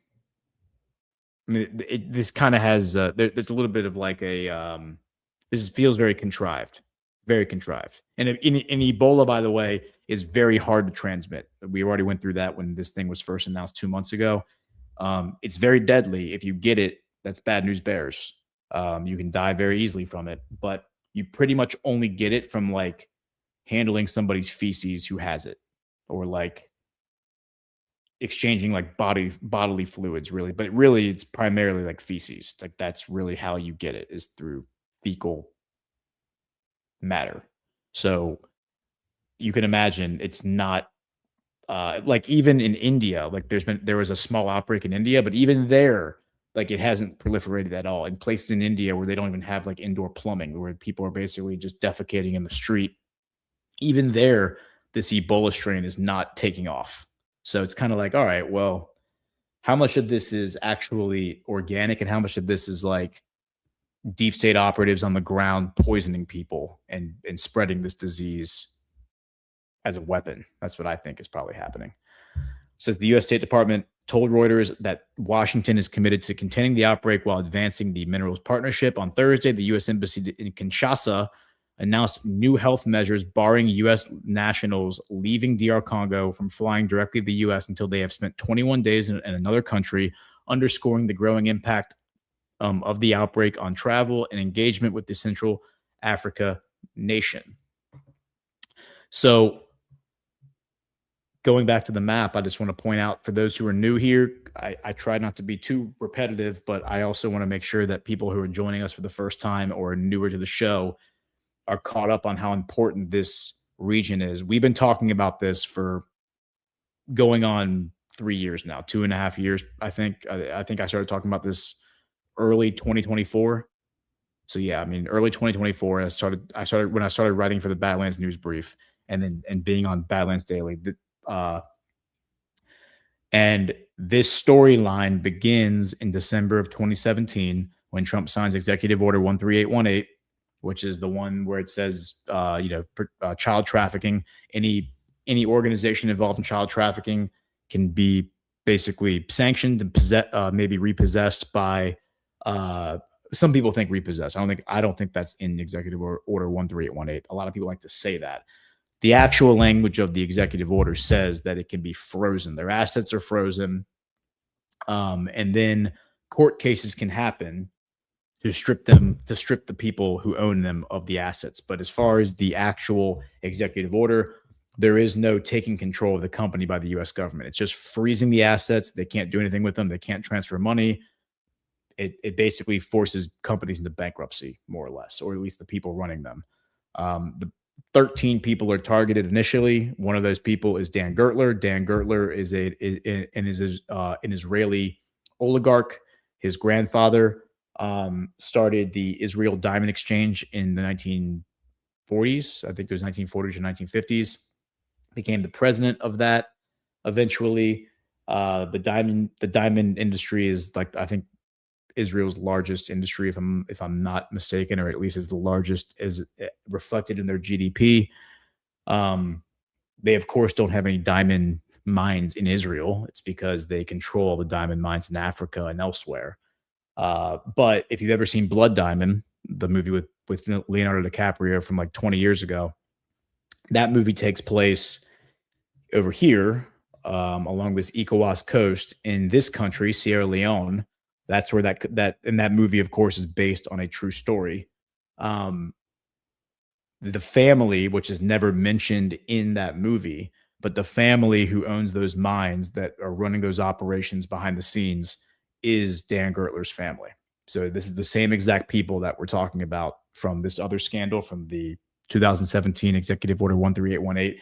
That's the same family from the Blood Diamond film. Now, Gertler basically spends the 2000s building a relationship with Joseph Kabila, who is the president of DR Congo.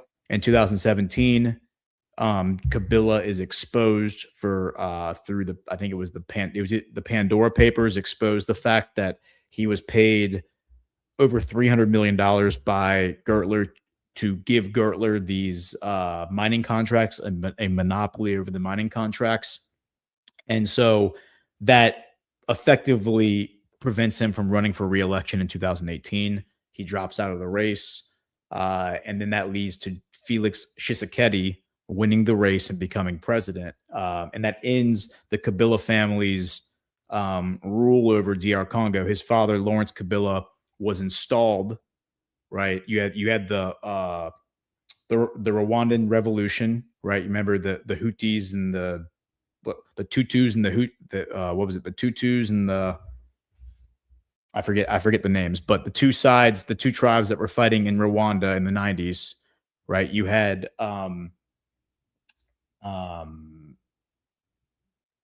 president's name will come to me in a minute, but the guy who's the president of Rwanda, who's still the president of Rwanda, he is like the CIA cutout, the CIA leader who is leading that revolution. It's a total color revolution to take over Rwanda.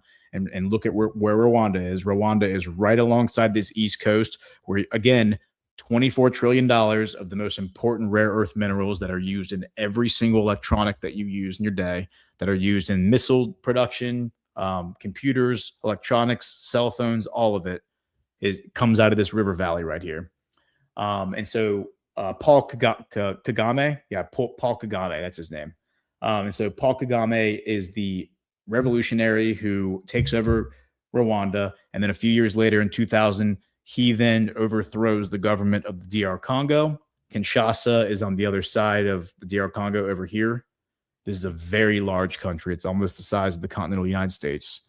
Paul Kagame overthrows Kinshasa, and he installs Lawrence Kabila to become the president of DR Congo. A year later, Lawrence Kabila is assassinated, and his son, Joseph Kabila, takes over and is in office for 16, 17 years.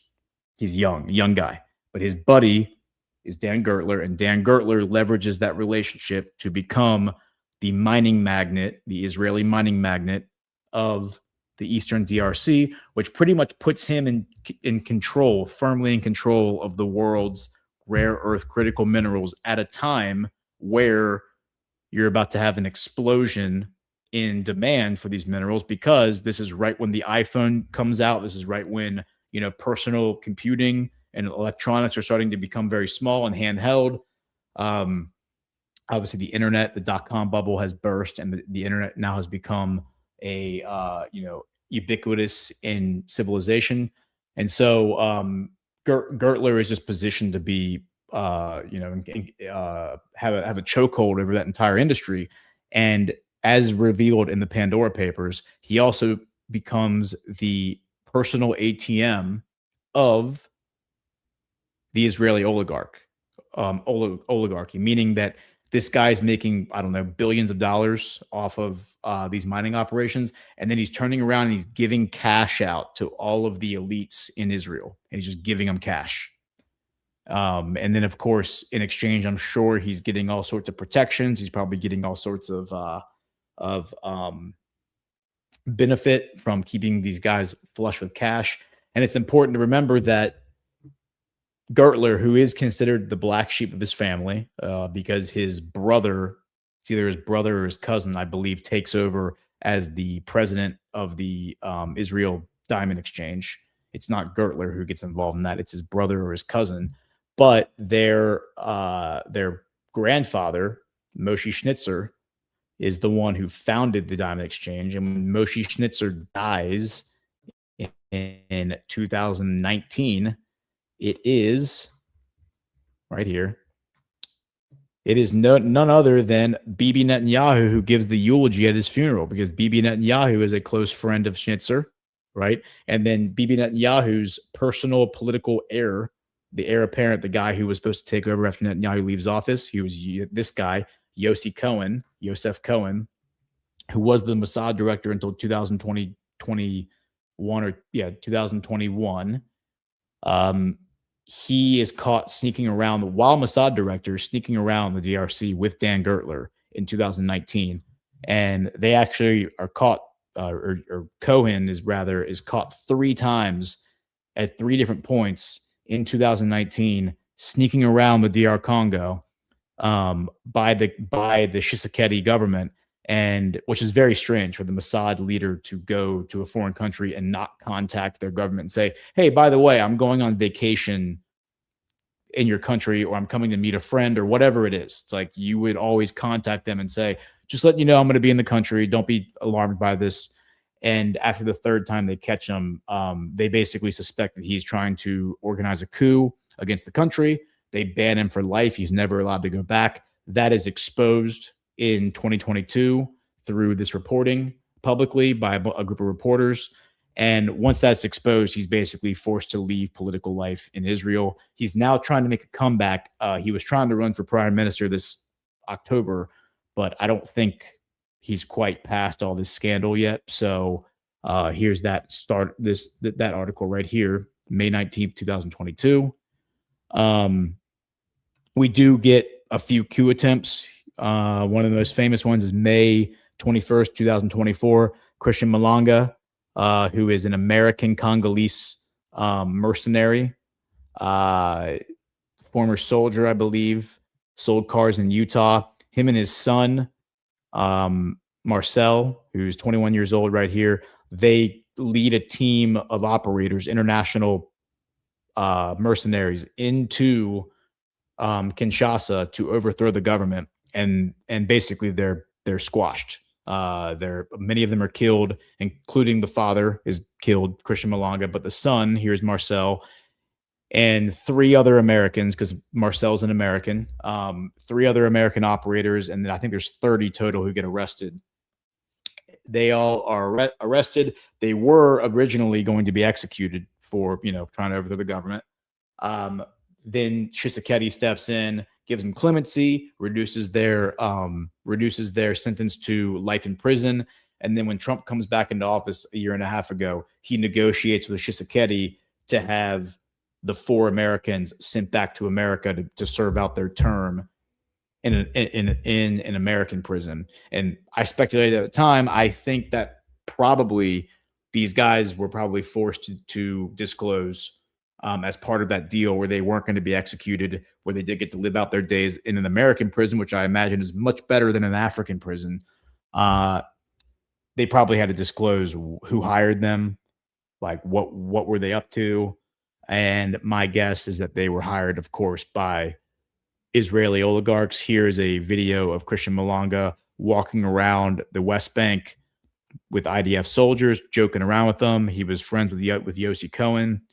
So all this stuff is connected, and it's pretty obvious what was going on here, but the media won't cover any of this stuff. This would be an amazing story for 60 Minutes or any of these other Zionist-controlled outlets to run, but they would never run something like this because it makes Israel look bad. But I mean, what an amazing story that all is. It'll never see the light of day in mainstream media, not even on Fox News, because Fox News, of course, is controlled by Israel. So anyway, let's get back to the stories. We have let's get back to Ukraine. So you have the Polish PM, this is from a week ago, saying, sober up, Kiev must recognize the massacre of Poles by Nazi collaborators during World War II in order to mend ties with Warsaw, Donald Tusk has said. And this is where we get this weird situation where the like the leftists and the people who are not aligned with Trump politically are like starting to get into infighting, because we get people who have like their virtue signaling and they have their own little like agendas they're trying to accomplish. And they're all starting to pick at one another because, of course, Ukraine does have a very, very deep history of association with the Third Reich and with Nazis in general. Stepan Bandera, of course, being the currently now considered a national hero in Ukraine, and he was a mercenary operator who spent the 20s and 30s, or at least the 30s, 1930s, fighting the Soviets. And so because of that, the Nazis recruited him to work for them in fighting the Soviets, which he did until he took it too far and would basically go into to towns and just massacre the people.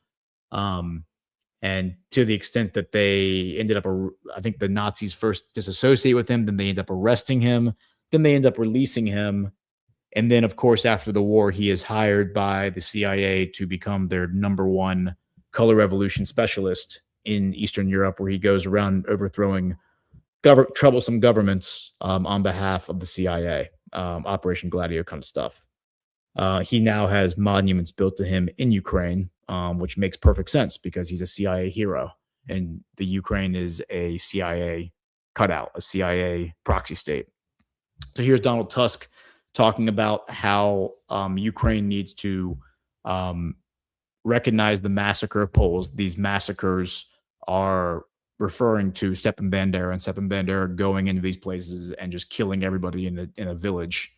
And people like him. I mean, there are others who did that kind of stuff, but he was the most famous.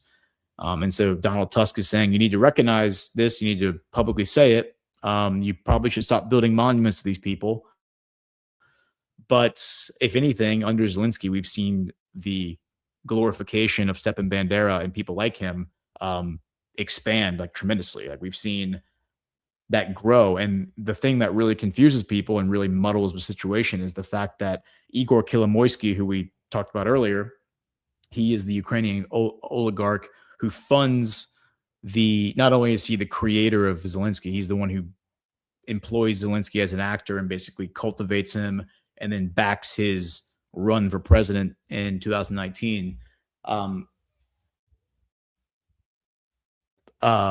Kolomoisky is the one who in 2014 during the Maidan coup appears on television, appears in at rallies with a shirt that says in Ukrainian, it says Hebrew Banderite. A Banderite is, of course, a soldier in Stepan Bandera's army, which is a Nazi affiliated, group of separatists or rebels. And then the idea that they're Jewish, or the idea that you're a Jewish Banderite, that starts to create cognitive dissonance in people's minds. But I tend to believe that maybe that there was a Jewish element inside of the Third Reich, and there always was. And it may have come down to a Zionist versus anti-Zionist worldview, because, of course, the Nazis collaborated with the Zionists to ship Jews from Central Europe to Palestine in the 30s.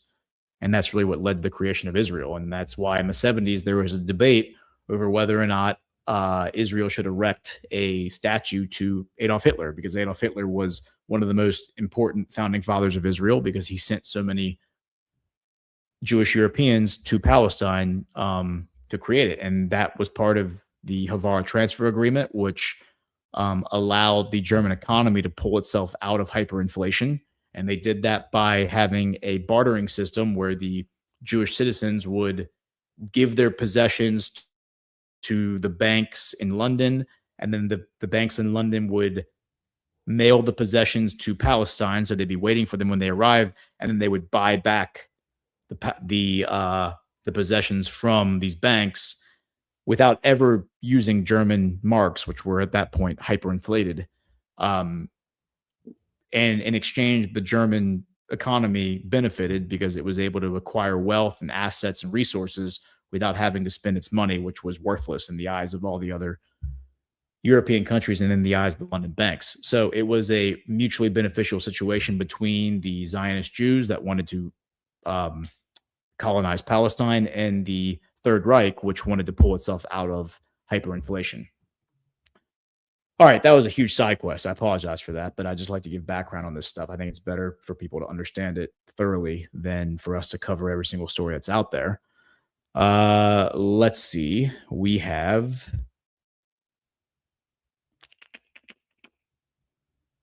this is an interesting story. Russian Deputy Prime Minister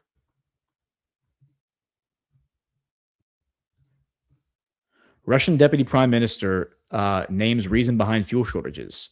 Ukrainian drone strikes have temporarily put some Russian oil refineries out of commission for repairs, Alexander Novak has said. Russia is experiencing fuel shortages caused by Ukrainian drone strikes on its energy infrastructure, Deputy Prime Minister Alexander Novak has said, adding that the authorities are taking steps to stabilize supplies. Speaking to reporters on Friday, Novak acknowledged, quote, there are problems and there is a deficit on the fuel market, which is why we are seeing lines at the gas stations. He said the shortages were caused by some oil refineries being temporarily out of commission for repairs following drone strikes. The government is strengthening air defenses around refineries, ensuring plants operate at maximum capacity, and sending additional fuel to the hardest hit regions, Novak said. He added that a temporary ban on gasoline and diesel exports has been introduced to stabilize the domestic market. The measure is currently set to remain in effect until July 31st, while major energy companies have kept retail fuel prices broadly in line with inflation. Novak said some resellers have exploited the shortages by raising prices to boost profits. He urged regulators to crack down on such practices. Ukraine has stepped up long-range drone strikes on Russia in recent weeks, targeting oil refineries, gas compression stations, and fuel tankers. The attacks have disrupted fuel supplies and caused localized shortages, particularly in Crimea. President Vladimir Putin said on Wednesday that Kiev aims not only to damage Russia's economy, but also to spread panic among the population. He argued that the effort would fail because Russia's energy system has one of the highest resilience margins in the world.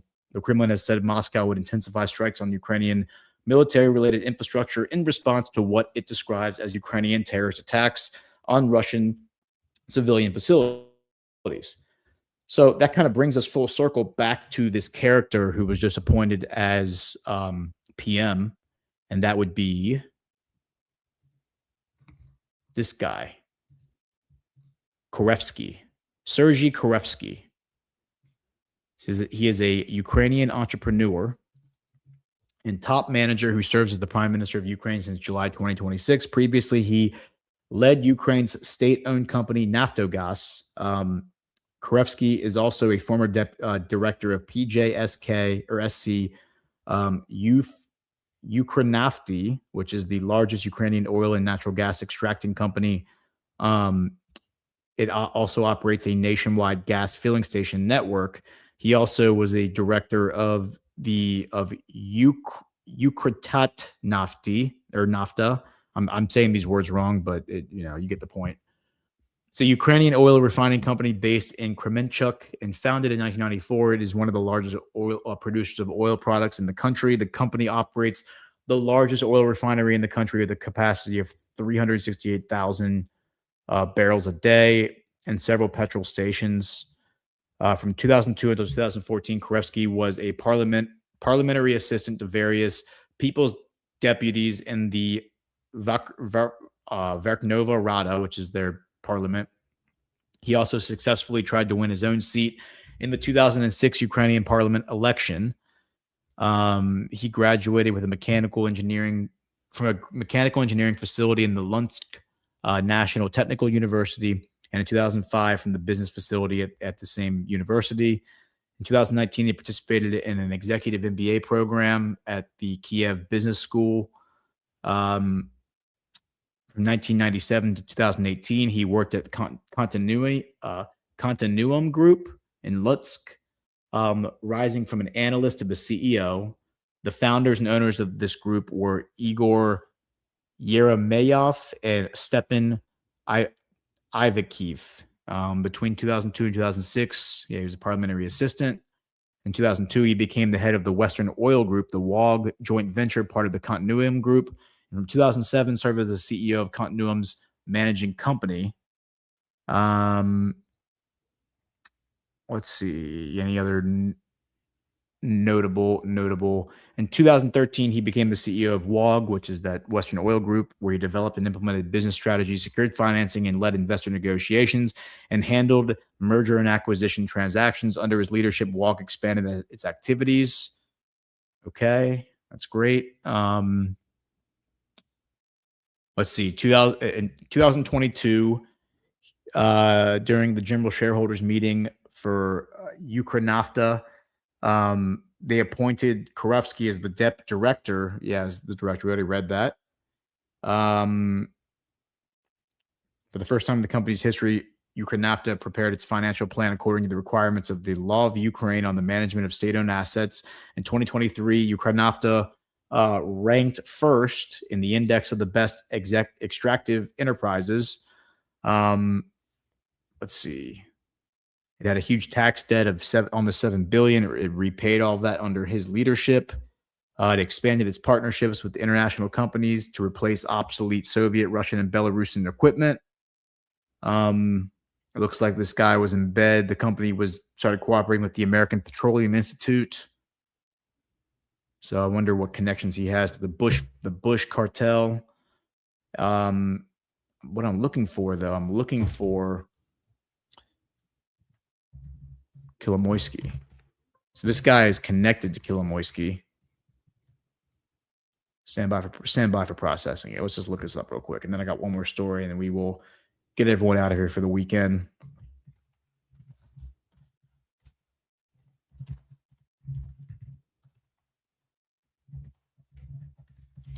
Remember, Kolomoisky was arrested, I think it was October 2023, by Zelensky. He's been in jail ever since. He was stripped of his Ukrainian citizenship. He's a trilateral citizen. It's illegal to be a trilateral citizen in Ukraine. So he's a Cypriot citizen, a Ukrainian citizen, and an Israeli citizen, or he was a Ukrainian citizen. Okay, so the connection between I just went and asked ChatGPT, what's the connection between this guy Korovsky and Igor Kolomoisky? It says the main connection is Ukranafta and Ukratnafta, but the evidence points more to an adversarial succession than a personal or political alliance. Kolomoisky's Privat group previously exercised substantial influence over both companies, although the Ukrainian state owned a majority of Ukranafta. Companies associated with Kolomoisky held about 42%, while Privat linked management, Privat Bank is Kolomoisky's bank, had long exercised operational control. Privat also controlled Ukratnafta. Korovsky was installed after the state seized those assets. In November 2022, Ukraine transferred Ukranafta and Ukratnafta to state control for wartime purposes and appointed Korovsky to manage both companies. In practical terms, he became the manager responsible for businesses taken out of Kolomoisky's sphere of influence. That's interesting.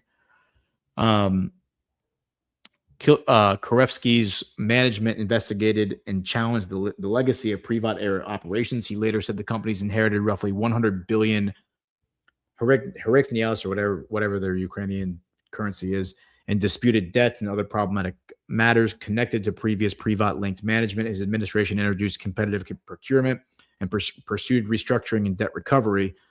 Kolomoisky publicly criticized Korovsky's performance. In 2024, Kolomoisky disputed claims about Ukranafta's improved results and criticized transactions between Ukranafta and Ukratnafta, both then managed by Korovsky. There's an indirect industry connection through the WOG.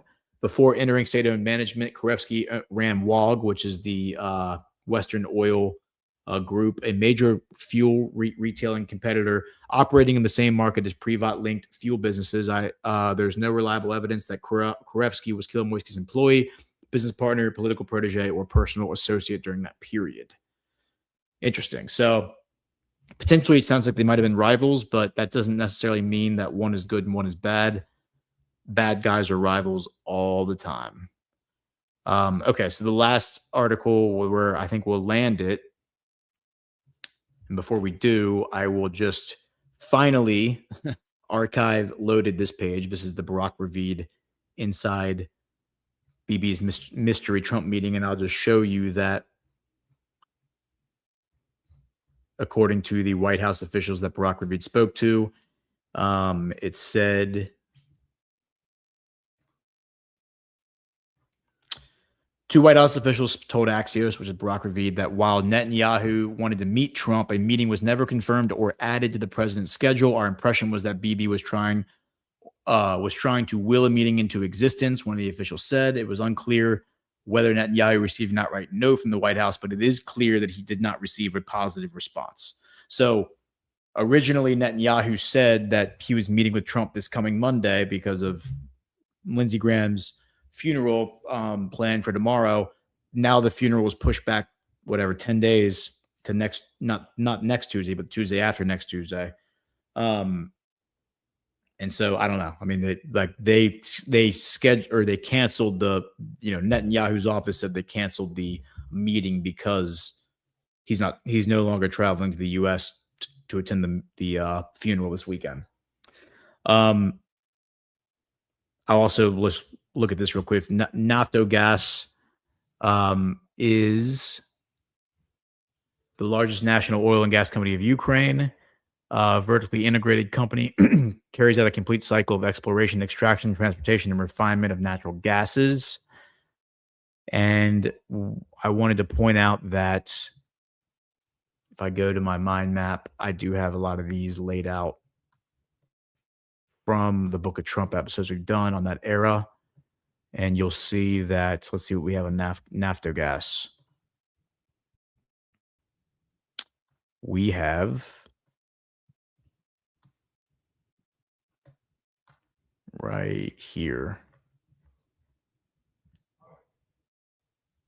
Okay, so where's Naftogaz? I don't have Naftogaz on it, do I? I got Nornickel, I've got Channel 1, I've got Yukos, I've got Gazprom, I've got Rusal, I've got Sibirsky Aluminum, Glencore, Sual Holding, Millhouse. I swear I had Naftogaz on here, though. Interesting. I don't have Naftogaz on here. Well, let's go ahead and add it real quick. Just give me a second. We have Naftogaz. The key people are Sergei Korevsky. Yeah, we know about him.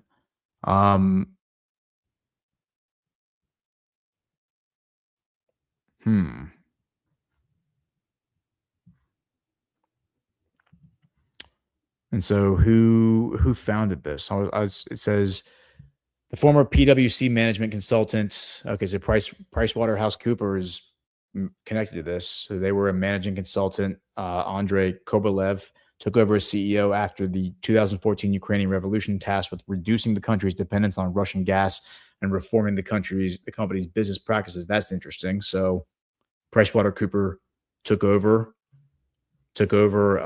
management of this company after the Maidan coup. Definitely notable on that. And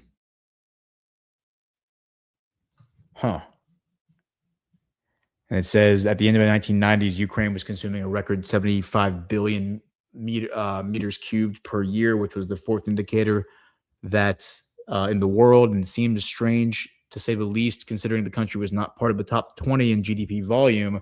18 billion meters cubed were mined inside Ukraine by Naftogaz, along with some joint enterprises, and the names of those companies, which are very hard to pronounce. All the gas that was mined by Naftogaz and received through transit and obligatory order was being sold to population and state organizations. The remaining volume of natural gas Ukraine was receiving from Russia as part of a payment for transit, or was buying from Turkmenistan. That gas was sold to industrial enterprises or was being re-exported.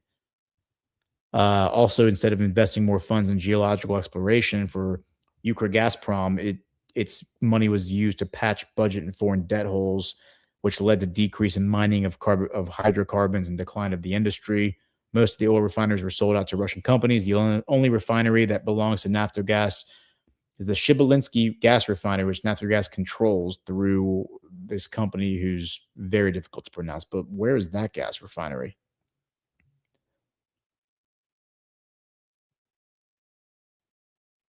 That refinery is found in the Kharkiv Oblast.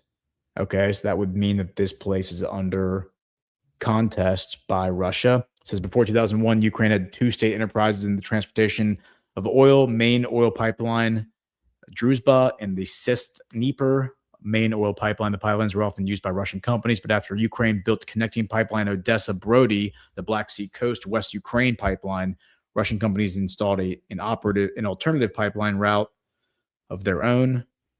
Yeah, I'm not seeing anything that's jumping out, but I got to dig deeper into this. I could have sworn I had this company. Or wait a minute.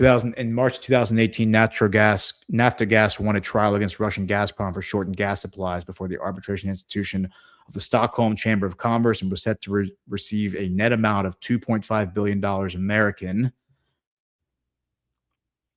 And then there are three gas wars that it was involved in. The first gas war was, according to Gazprom, in February of 1993. The second gas war was at the end of 2005. Gazprom, in negotiations with Ukraine on the mode of transit gas supplies, decided to increase gas prices. Okay, that's why I thought this. Okay, this is now all coming back, guys. The Book of Trump, when we did the I think it was the Orange Revolution of 2004, we talked about this. There was a conflict between Naftogaz and Gazprom, which was almost like they're calling it a gas war. And yeah, so it was Gazprom and Naftogaz against one another. That's why I thought I had Naftogaz on the mind map. What about the third one? Where's the third war? It says there were three gas wars. The second war was in 2005 to 2010. And then in July 2010, the prime minister said the government of Ukraine is negotiating the creation of a transportation consortium between Ukraine, the EU, and Russia. And so that would have been under what's his name? That would have been under the leadership of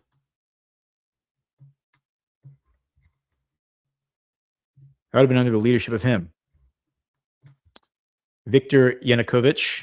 And so Yanukovych would have been the one doing it. So Yanukovych was trying to take Naftogaz and make it cooperate with Russia.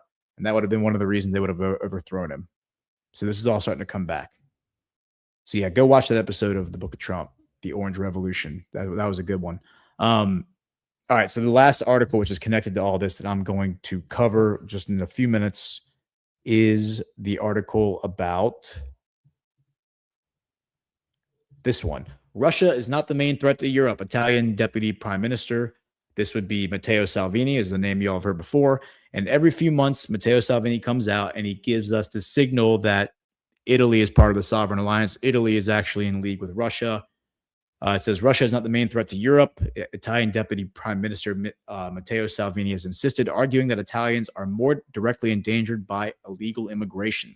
Salvini, who also serves as the country's transport minister and leads the Lega party, made the remarks in an interview published on Tuesday. When asked whether Russia poses a threat to Europe, he rejected the notion, stating that the threat that Italian citizens face every day is illegal and clandestine immigration, especially of an Islamic extremist origin. Salvini has long singled out illegal migration as one of the primary issues facing Italy and Europe and has pushed for tougher border controls and restrictions on migrant rescue vessels operating in the Mediterranean.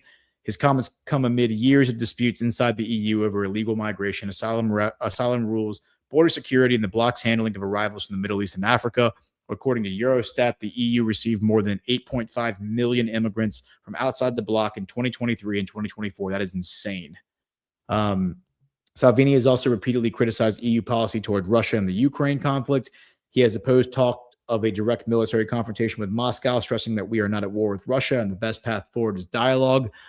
So the background on this guy is the Lega party. He was accused of being funded in 2017 during his run for prime minister of being funded by Russia, by Rosatom, which is their energy company. I think that was probably true, and I think Putin was trying to fund a populist movement inside of Italy. I think that probably all did shake out. That he was put under investigation officially in 2018, and then I think again in 2019, and those investigations centered on allegations that he basically was abusing migrants because he was turning these, those migrant boats that would show up on the shores of Europe. He was turning the boats away because he won. I mean, he was in their parliament. He didn't become prime minister, but he did become deputy prime minister. This was during Trump's first term. And as deputy prime minister, and I think he was the minister of the interior, he was turning the boats away. The boats would be forced to turn around and go back to Africa. And so he was being accused of basically, like, I don't know what the exact charge was. It was like not being a humanitarian and leaving these people to die out in the Mediterranean. He was acquitted of all charges eventually in 2019. But that's like what prevented him from becoming prime minister, is all these allegations of being funded by Putin and being a heartless man who wouldn't allow the Africans to come rape and pillage his nation. And so that's why I think Giorgia Meloni was necessary. She comes in as his third party from a different political party, but fully in line and lockstep with Matteo Salvini. She becomes prime minister in 2022. Matteo Salvini is her deputy prime minister and her minister of transport. The rest is history. So this guy's coming out after, the past few months of President Trump and Giorgia Meloni having their little lovers quarrel, so to speak.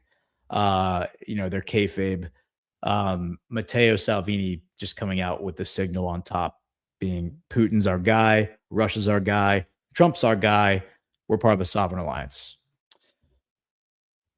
All right. So with that said, I think we're done for the day. Let's check in on the chat, make sure everyone's still alive. Everyone's still kicking. I think everyone's still alive. Looks like we got a few rants.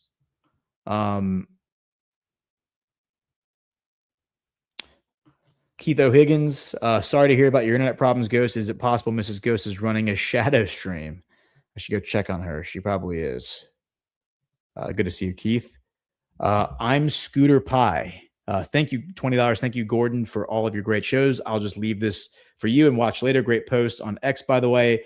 I am Scooter McFly over there. Scooter McFly. Well, I love that name, and I will look out for you on X, Scooter. Appreciate you being here. Appreciate the support. If you are listening to this on replay, you can go to badlandsmedia.tv/boosts, or just go to badlandsmedia.tv and click on the boost section at the top of the page. And we'll just see if we have any boosts today. We may or we may not. If we don't, that's all right. All right. From Ethel Mary, we do have some. $100. Well, thank you, Ethel Mary. That's very generous of you. Your history lessons and insight into geopolitics continues to be priceless. Thank you very much. Well, thank you very much, Ethel, for that generous boost. And I very much appreciate you and appreciate your kind words. And then we have SJ Taylor 11, $50. Love your shows. Thanks for all the research and breaking things down for us so we can stay informed. Well, thank you, SJ Taylor and Ethel, for your generous boosts. Appreciate y'all. Hit the thumbs up, and we will see you on Monday night, because Monday night we will have another Book of Trump episode, and then we will be back on Tuesday with Badlands Daily and another episode of Geopolitics with Ghost. Y'all have a great weekend. Enjoy yourself.